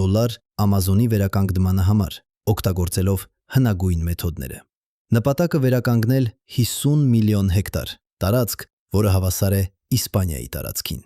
Բայց ավելի կարևորը, ՄԱԿ-ը ճանաչեց, որ տեղական համայնքները պետք է լինեն այս գործընթացի առաջնորդները։ Ստեղծվեց հատուկ ֆոնդ, որը ուղղակիորեն ֆինանսավորում էր տեղական նախաձեռնությունները։ Ստեղծվեցին ուսումնական կենտրոններ, որտեղ տեղական մարդիկը սովորեցնում էին հնագույն տեխնիկաները այցելուներին ամբողջ աշխարհից։ Ստեղծվեց գլոբալ ցանց, որը կապում էր Ամազոնի համայնքները նմանատիպ համայնքների հետ Աֆրիկայում, Ասիայում, Օվկիանոսիայում։ Պատկերացրեք աշխարհ, որտեղ գիտելիքները հոսում են ոչ միայն մի ուղղությամբ՝ զարգացած երկրներից զարգացող երկրներ, այլ բոլոր ուղղություններով։ 2030 թվականին, երբ Ամազոնի վերականգնման տասնամյակը հասավ իր կեսին, արդյունքները գերազանցեցին ամենաօպտիմիստական կանխատեսումները։ 25 հեկտար վերականգնվել էր։ 2 միլիոն մարդ ուղղակիորեն ներգրավված էր վերականգնման աշխատանքներում։ 100,000 երեխա սովորում էր հնագույն տեխնիկաները դպրոցներում։ Եվ ամենակարևորը, Ամազոնի անտառահատումը նվազել էր 85%-ով։ Բայց թերևս ամենազարմանալի արդյունքը եկավ անսպասելի ուղղությունից։ 2030 թվականի մարտին Չինաստանի կառավարությունը հայտարարեց, որ կսկսի նմանատիպ պրոյեկտ Գոբիի անապատում։ Նրանք ուղարկեցին թիմ Ամազոն սովորելու հնագույն տեխնիկաները։ Նրանք հրավիրեցին տեղական ամազոնցիներին Չինաստան խորհրդատու լինելու։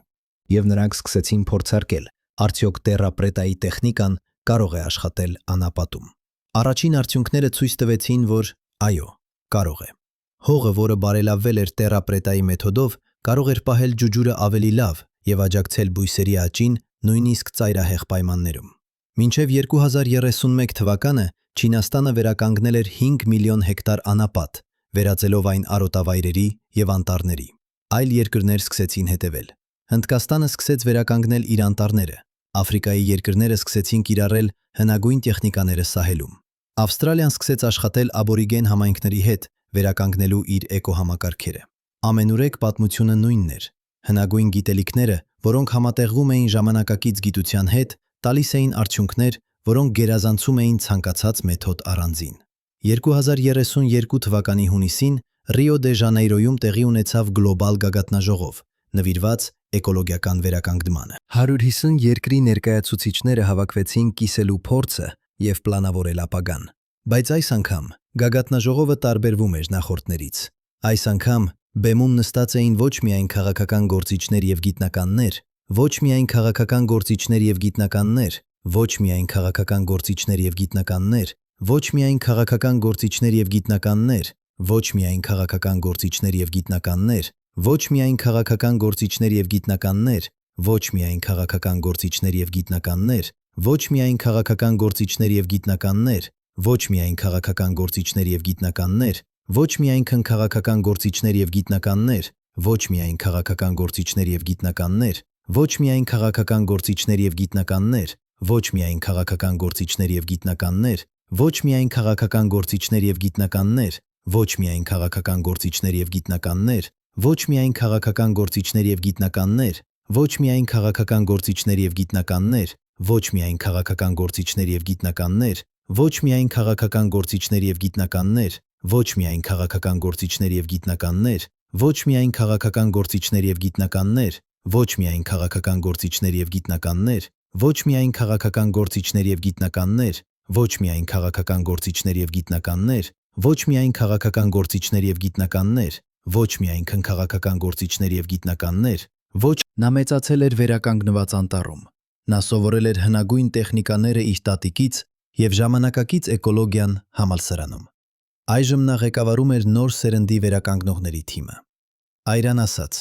«Ես ծնվել եմ այն աշխարհում, որը դուք ստեղծեցիք։ Ես մեծացել եմ ծառերի միջև, որոնք դուք տնկեցիք։ Ես սովորել եմ գիտելիքները, որոնք դուք պահպանեցիք։ Եվ այժմ իմ սերունդը պատրաստ է շարունակել այս աշխատանքը։ Բայց մենք ուզում ենք գնալ ավելի հեռու։ Մենք ուզում ենք ոչ միայն վերականգնել այն, ինչ կորել է, այլ ստեղծել ինչ-որ բան նոր, աշխարհ, որտեղ մարդիկը և բնությունը ապրում են իսկապես ներդաշնակ»։ Նա ներկայացրեց տեսլական էկոլոգիական քաղաքակրթություն։ Սա էր նոր մոդել, որը համատեղում էր հնագույն իմաստությունը, ժամանակակից գիտությունը, ունը և ապագայի տեխնոլոգիաները։ Սա էր աշխարհ, որտեղ քաղաքները նախագծված էին որպես էկոհամակարգեր, որտեղ գյուղատնտեսությունը վերականգնում էր հողը, ոչ թե սպառում, որտեղ էներգիան գալիս էր արևից և քամուց, որտեղ թափոնները վերածվում էին ռեսուրսների։ Բայց ամենակարևորը, սա էր աշխարհ, որտեղ մարդիկը սովորել էին մտածել սերունդ առաջ։ Հնագույն ամազոնցիները, երբ տնկում էին ծառ, մտածում էին իրենց ծոռների մասին։ Նրանք, երբ ստեղծում էին տերապրետա, գիտեին, որ այն կծառայի հազարավոր տարիներ։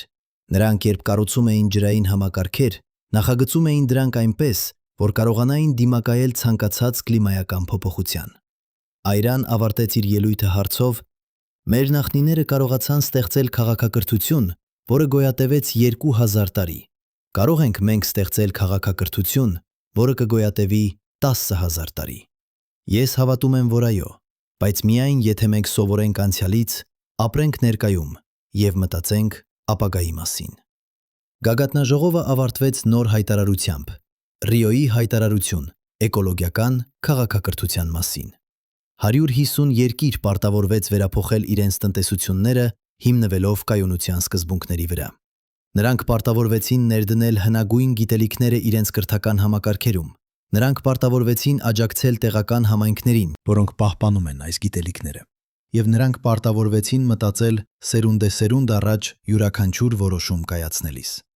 2033 թվականի դեկտեմբերին, երբ Ամազոնի վերականգնման տասնամյակը պաշտոնապես ավարտվեց, արդյունքները գերազանցեցին բոլոր սպասելիքները։ 55 միլիոն հեկտար վերականգնվել էր, ավելի, քան նախապես նախատեսված էր։ 3 միլիոն մարդ գտել էր աշխատանք վերականգնման ոլորտում։ 500,000 երեխա ստացել էր կրթություն հնագույն եւ ժամանակակից տեխնիկաների մեջ։ Եվ Ամազոնի անտառը առաջին անգամ 50 տարվա ընթացքում սկսել էր ընդլայնվել, ոչ թե կրճատվել։ Բայց թերևս ամենակարևոր արդյունքը չէր չափվում հեկտարներով կամ թվերով։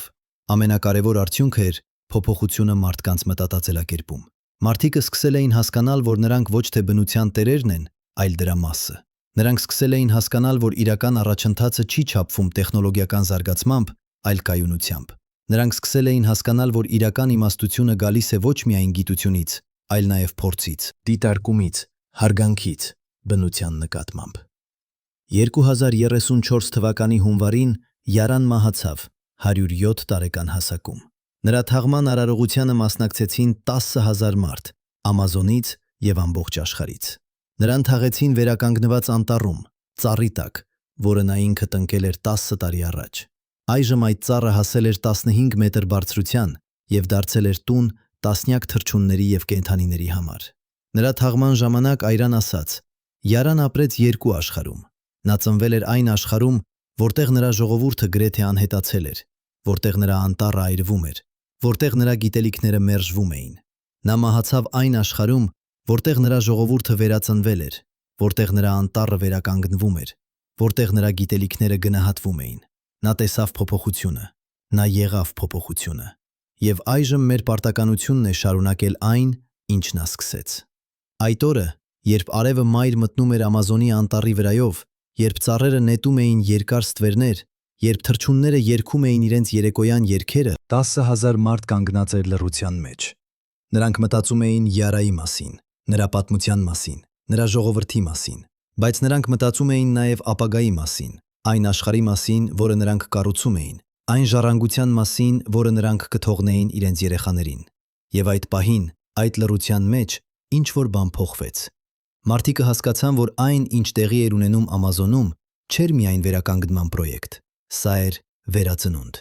Ամբողջ քաղաքակրթության վերածնունդ, նոր հարաբերության վերածնունդ, ունդ մարդու եւ բնության միջև, նոր ապագայի վերածնունդ։ Հնագույն ամազոնցիները, երբ ստեղծում էին իրենց անտառ այգիները, երբ կառուցում էին իրենց ջրային համակարգերը, երբ պատրաստում էին իրենց տերապրետան, չէին պարզապես փնտրում գոյատևել։ Նրանք ստեղծում էին ինչ-որ բան գեղեցիկ, ինչ-որ բան կայուն, ինչ-որ բան, որը կարող էր տևել հավերժ։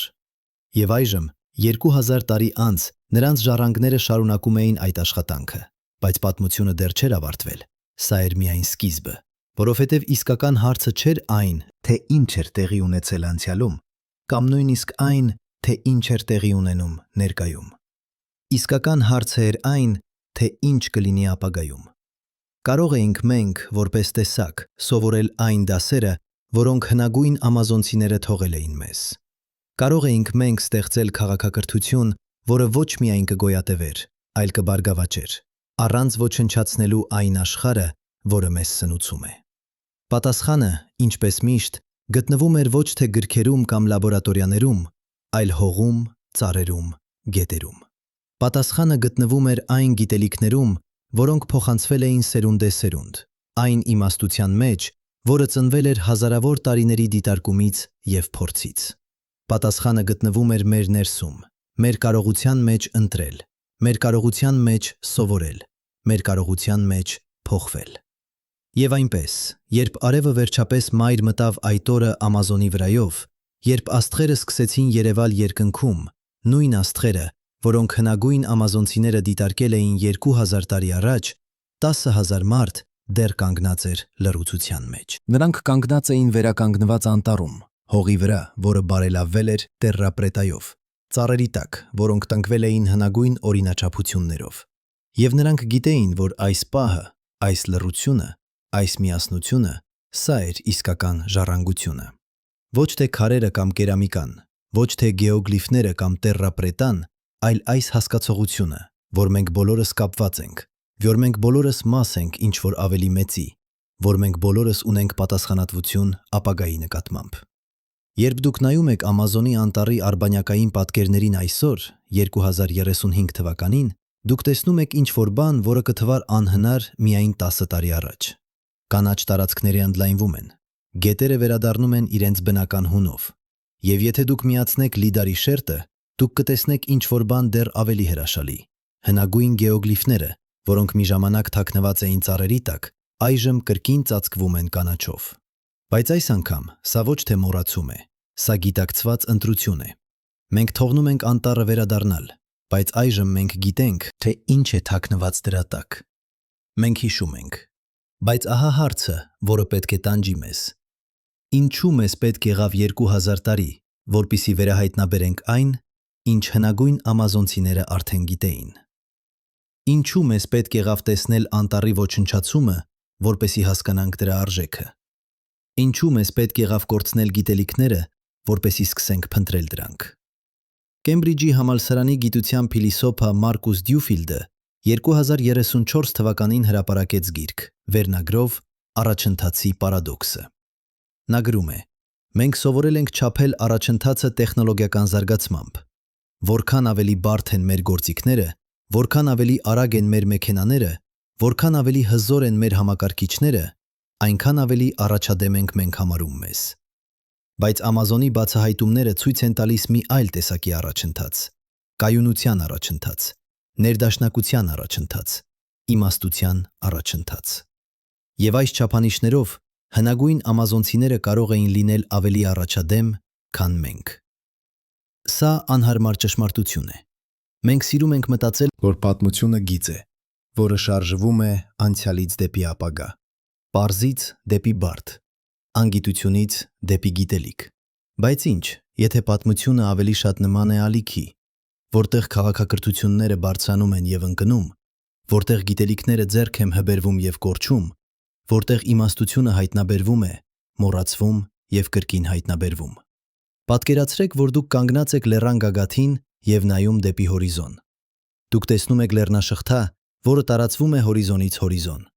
Ոմանք բարձր են, ոմանք ցածր։ Բայց դուք չեք կարող ասել, թե որն է ավելի առաջադեմ։ Դրանք պարզապես տարբեր են։ Նույնն է քաղաքակրթությունների հետ։ Հնագույն ամազոնցիները չէին ունենում մեր տեխնոլոգիան, բայց նրանք ունեին մի բան, ինչ մենք կորցրել ենք՝ խորը կապ բնության հետ։ Կարողություն ապրել առանց ոչնչացնելու, տեսլական, որը տարածվում էր սերունդեսերունդ։ Բայց ահա ինչն է իսկապես խորհրդավոր։ Մենք դեռ չգիտենք, թե ինչպես էին նրանք դա անում։ Այո, մենք վերահայտնաբերեցինք տերրապրետայի ռեցեպտը։ Այո, մենք հասկացանք գեոգլիֆների մաթեմատիկան։ Այո, մենք սովորեցինք նրանց գյուղատնտեսական տեխնիկաները։ Բայց կա ինչ-որ բան ավելի խորը, ինչ-որ բան, որը դեռ խուսափում է մեզանից։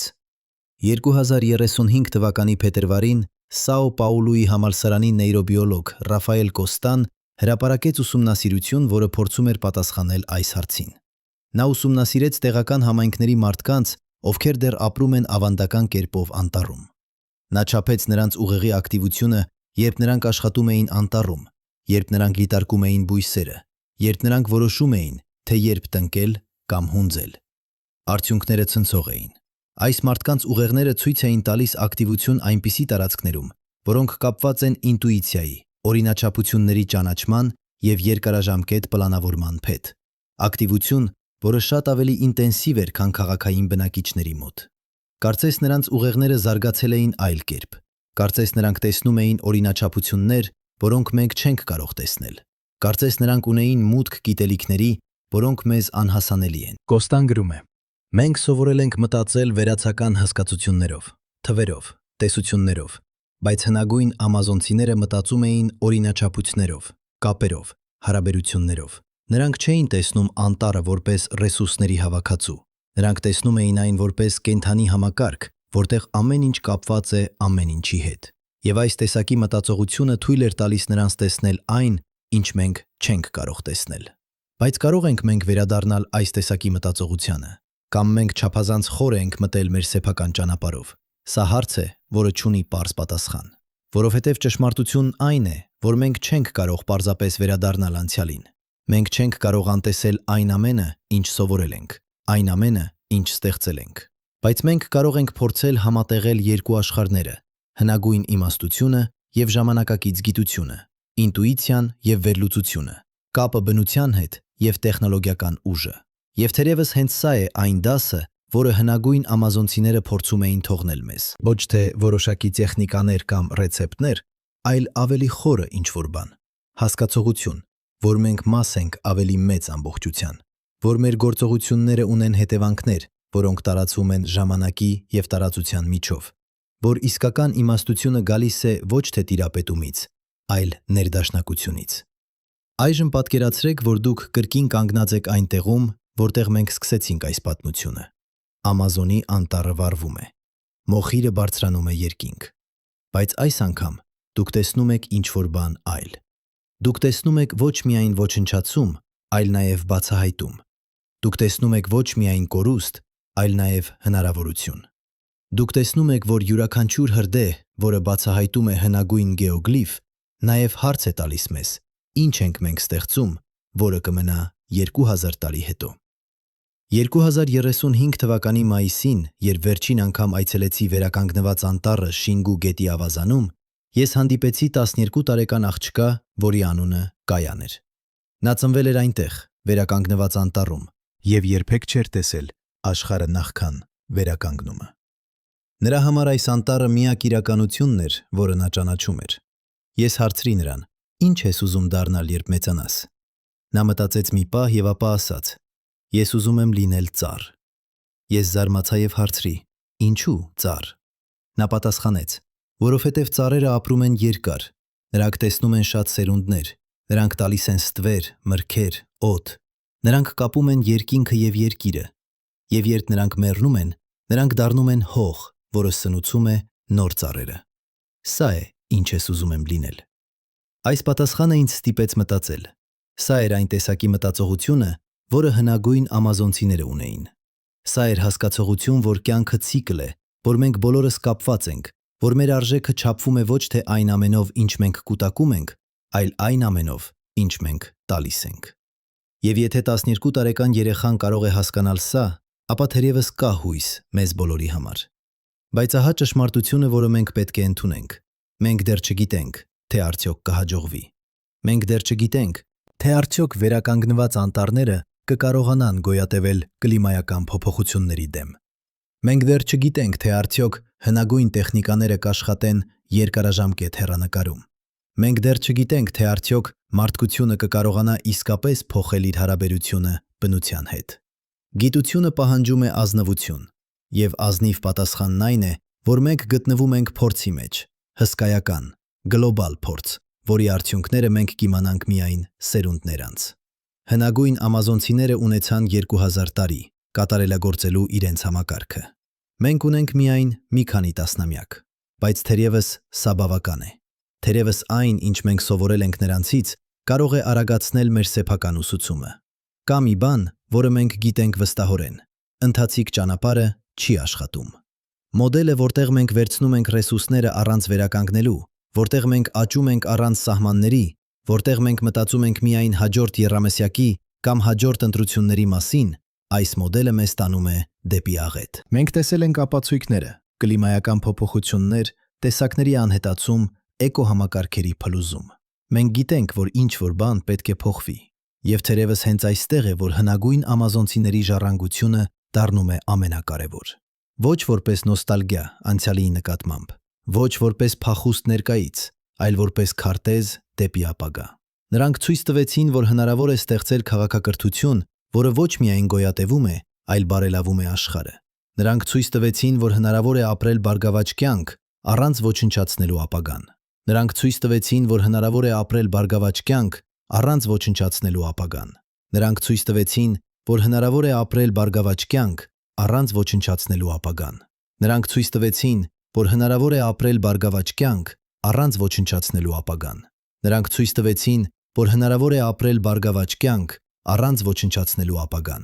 Նրանք ցույց տվեցին, որ հնարավոր է ապրել բարգավաճ կյանք առանց ոչնչացնելու ապագան։ Նրանք ցույց տվեցին, որ հնարավոր է ապրել բարգավաճ կյանք առանց ոչնչացնելու ապագան։ Նրանք ցույց տվեցին, որ հնարավոր է ապրել բարգավաճ կյանք առանց ոչնչացնելու ապագան։ Նրանք ցույց տվեցին, որ հնարավոր է ապրել բարգավաճ կյանք առանց ոչնչացնելու ապագան։ Նրանք ցույց տվեցին, որ հնարավոր է ապրել բարգավաճ կյանք առանց ոչնչացնելու ապագան։ Նրանք ցույց տվեցին, որ հնարավոր է ապրել բարգավաճ կյանք առանց ոչնչացնելու։ Նրանց համակարգը աշխատում էր այնքան լավ, որովհետև այն հիմնված էր կապերի վրա։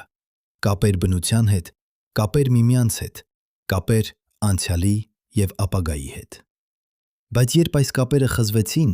երբ բնակչությունը կրճատվեց 9-10%-ով, երբ գիտելիքները չկարողացան փոխանցվել, երբ համայնքները մեկուսացվեցին, ամբողջ համակարգը փլուզվեց։ Սա դաս է մեզ համար։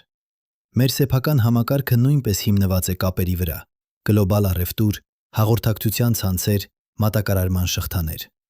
Եվ մենք տեսել ենք, թե որքան խոցելի են այս կապերը՝ համաճարակներ, պատերազմներ, տնտեսական ճգնաժամեր։ Թերևս այն, ինչ մենք պետք է սովորենք, ոչ թե ինչպես ստեղծել ավելի ուժեղ կապեր, այլ ինչպես ստեղծել ավելի ճկուն համակարգեր։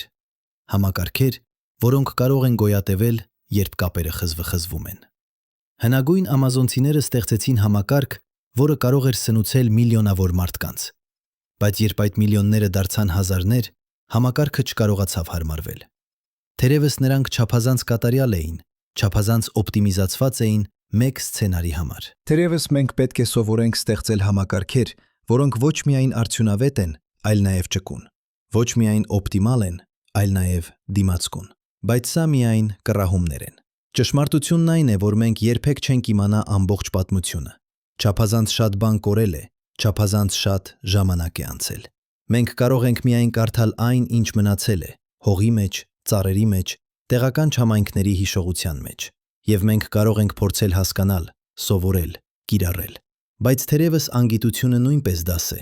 Թերևս այն փաստը, որ մենք չգիտենք ամեն ինչ, պետք է դարձնի մեզ ավելի համեստ, ավելի զգույշ, ավելի հարգալից։ Մենք ապրում ենք դարաշրջանում, երբ մենք կարծում ենք, որ կարող ենք իմանալ ամեն ինչ, չափել ամեն ինչ, վերահսկել ամեն ինչ։ Բայց հնագույն ամազոնցիների պատմությունը հիշեցնում է մեզ, որ կան բաներ, որոնք մենք չենք կարող իմանալ, խորհուրդներ, որոնք մնում են անբացահայտ, իմաստություն, որը կորել է ժամանակի մեջ։ Եվ թերևս դա լավ է, թերևս մենք չպետք է իմանանք ամեն ինչ, թերևս որոշ խորհուրդներ պետք է մնան խորհուրդներ, թերևս անգիտությունը պետք է ստիպի մեզ մնալ զգույշ, շարունակել սովորել, երբեք չընդհանրել, որ մենք ունենք բոլոր պատասխանները։ Այժմ, երբ արևը մայր է մտնում Ամազոնի վրայով այսօրը, 2035 թվականի մայիսի 25-ին, երբ ես կանգնած եմ վերականգնված անտառում և լսում եմ թռչունների երգերը, զգում եմ քամու շունչը, տեսնում եմ ծառերը, որոնք տնկվել են միայն 7 տարի առաջ, բայց արդեն հասել են 10 մետր բարձրության, ես մտածում եմ այն մարդկանց մասին, ովքեր կանգնած էին այստեղ 2000 տարի առաջ։ Նրանք նայում էին նույն արևը, որը ես եմ նայում հիմա։ Նրանք զգում էին նույն քամին, նրանք լսում էին նույն թռչունների սելունդների երգերը։ Բայց նրանք տեսնում էին տարբեր աշխարհ, աշխարհ, որը նրանք ստեղծել էին, աշխարհ, որը նրանք սիրում էին, աշխարհ, որը նրանք հույս ունեին փոխանցել իրենց երեխաներին։ Եվ ես մտածում եմ, արդյոք նրանք կարող էին պատկերացնել, որ 2000 տարի անց ինչ-որ մեկը կկանգնի այստեղ և կմտածի նրանց մասին։ Արդյոք նրանք կարող էին պատկերացնել, որ նրանց ստեղծածը կանհետանա և ապա կվերահայտնաբերվի։ Արդյոք նրանք կարող էին պատկերացնել, որ նրանց գիտելիքները, որոնք կորել էին դարերով, կվերադառնան և կօգնեն նոր սերնդին։ Ես չգիտեմ, ոչ ոք չգիտի,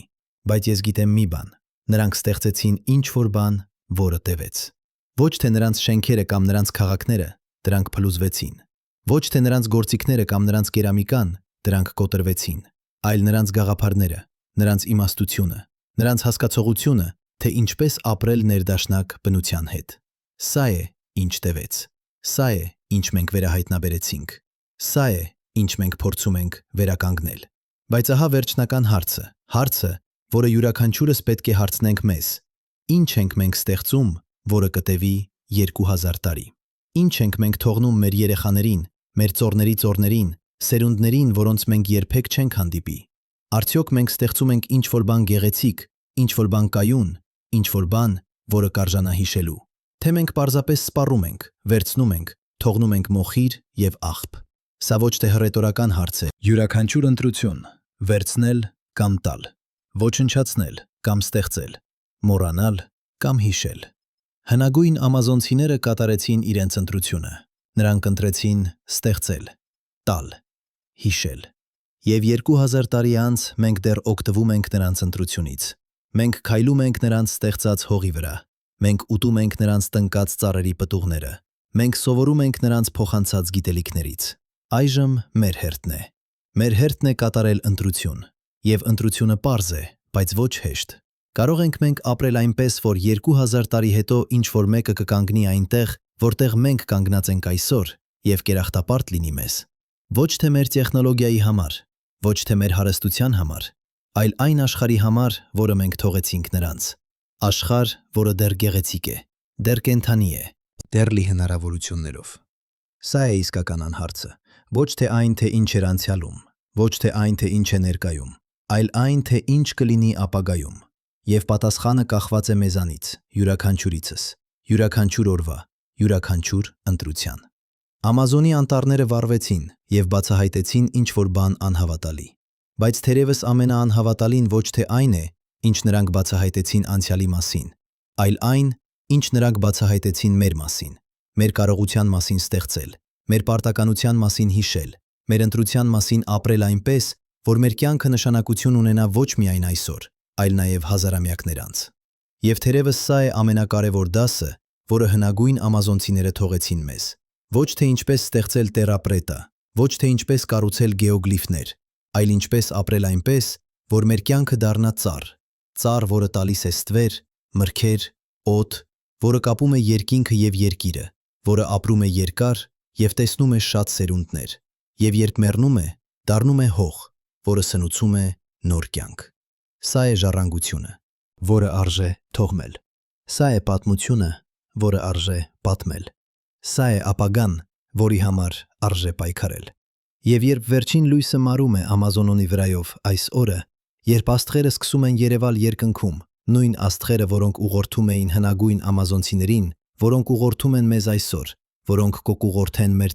ծոռներին վաղը, ես գիտեմ մի բան վստահորեն։ Պատմությունը դեռ չի ավարտվել, հարցերը դեռ չեն պատասխանվել,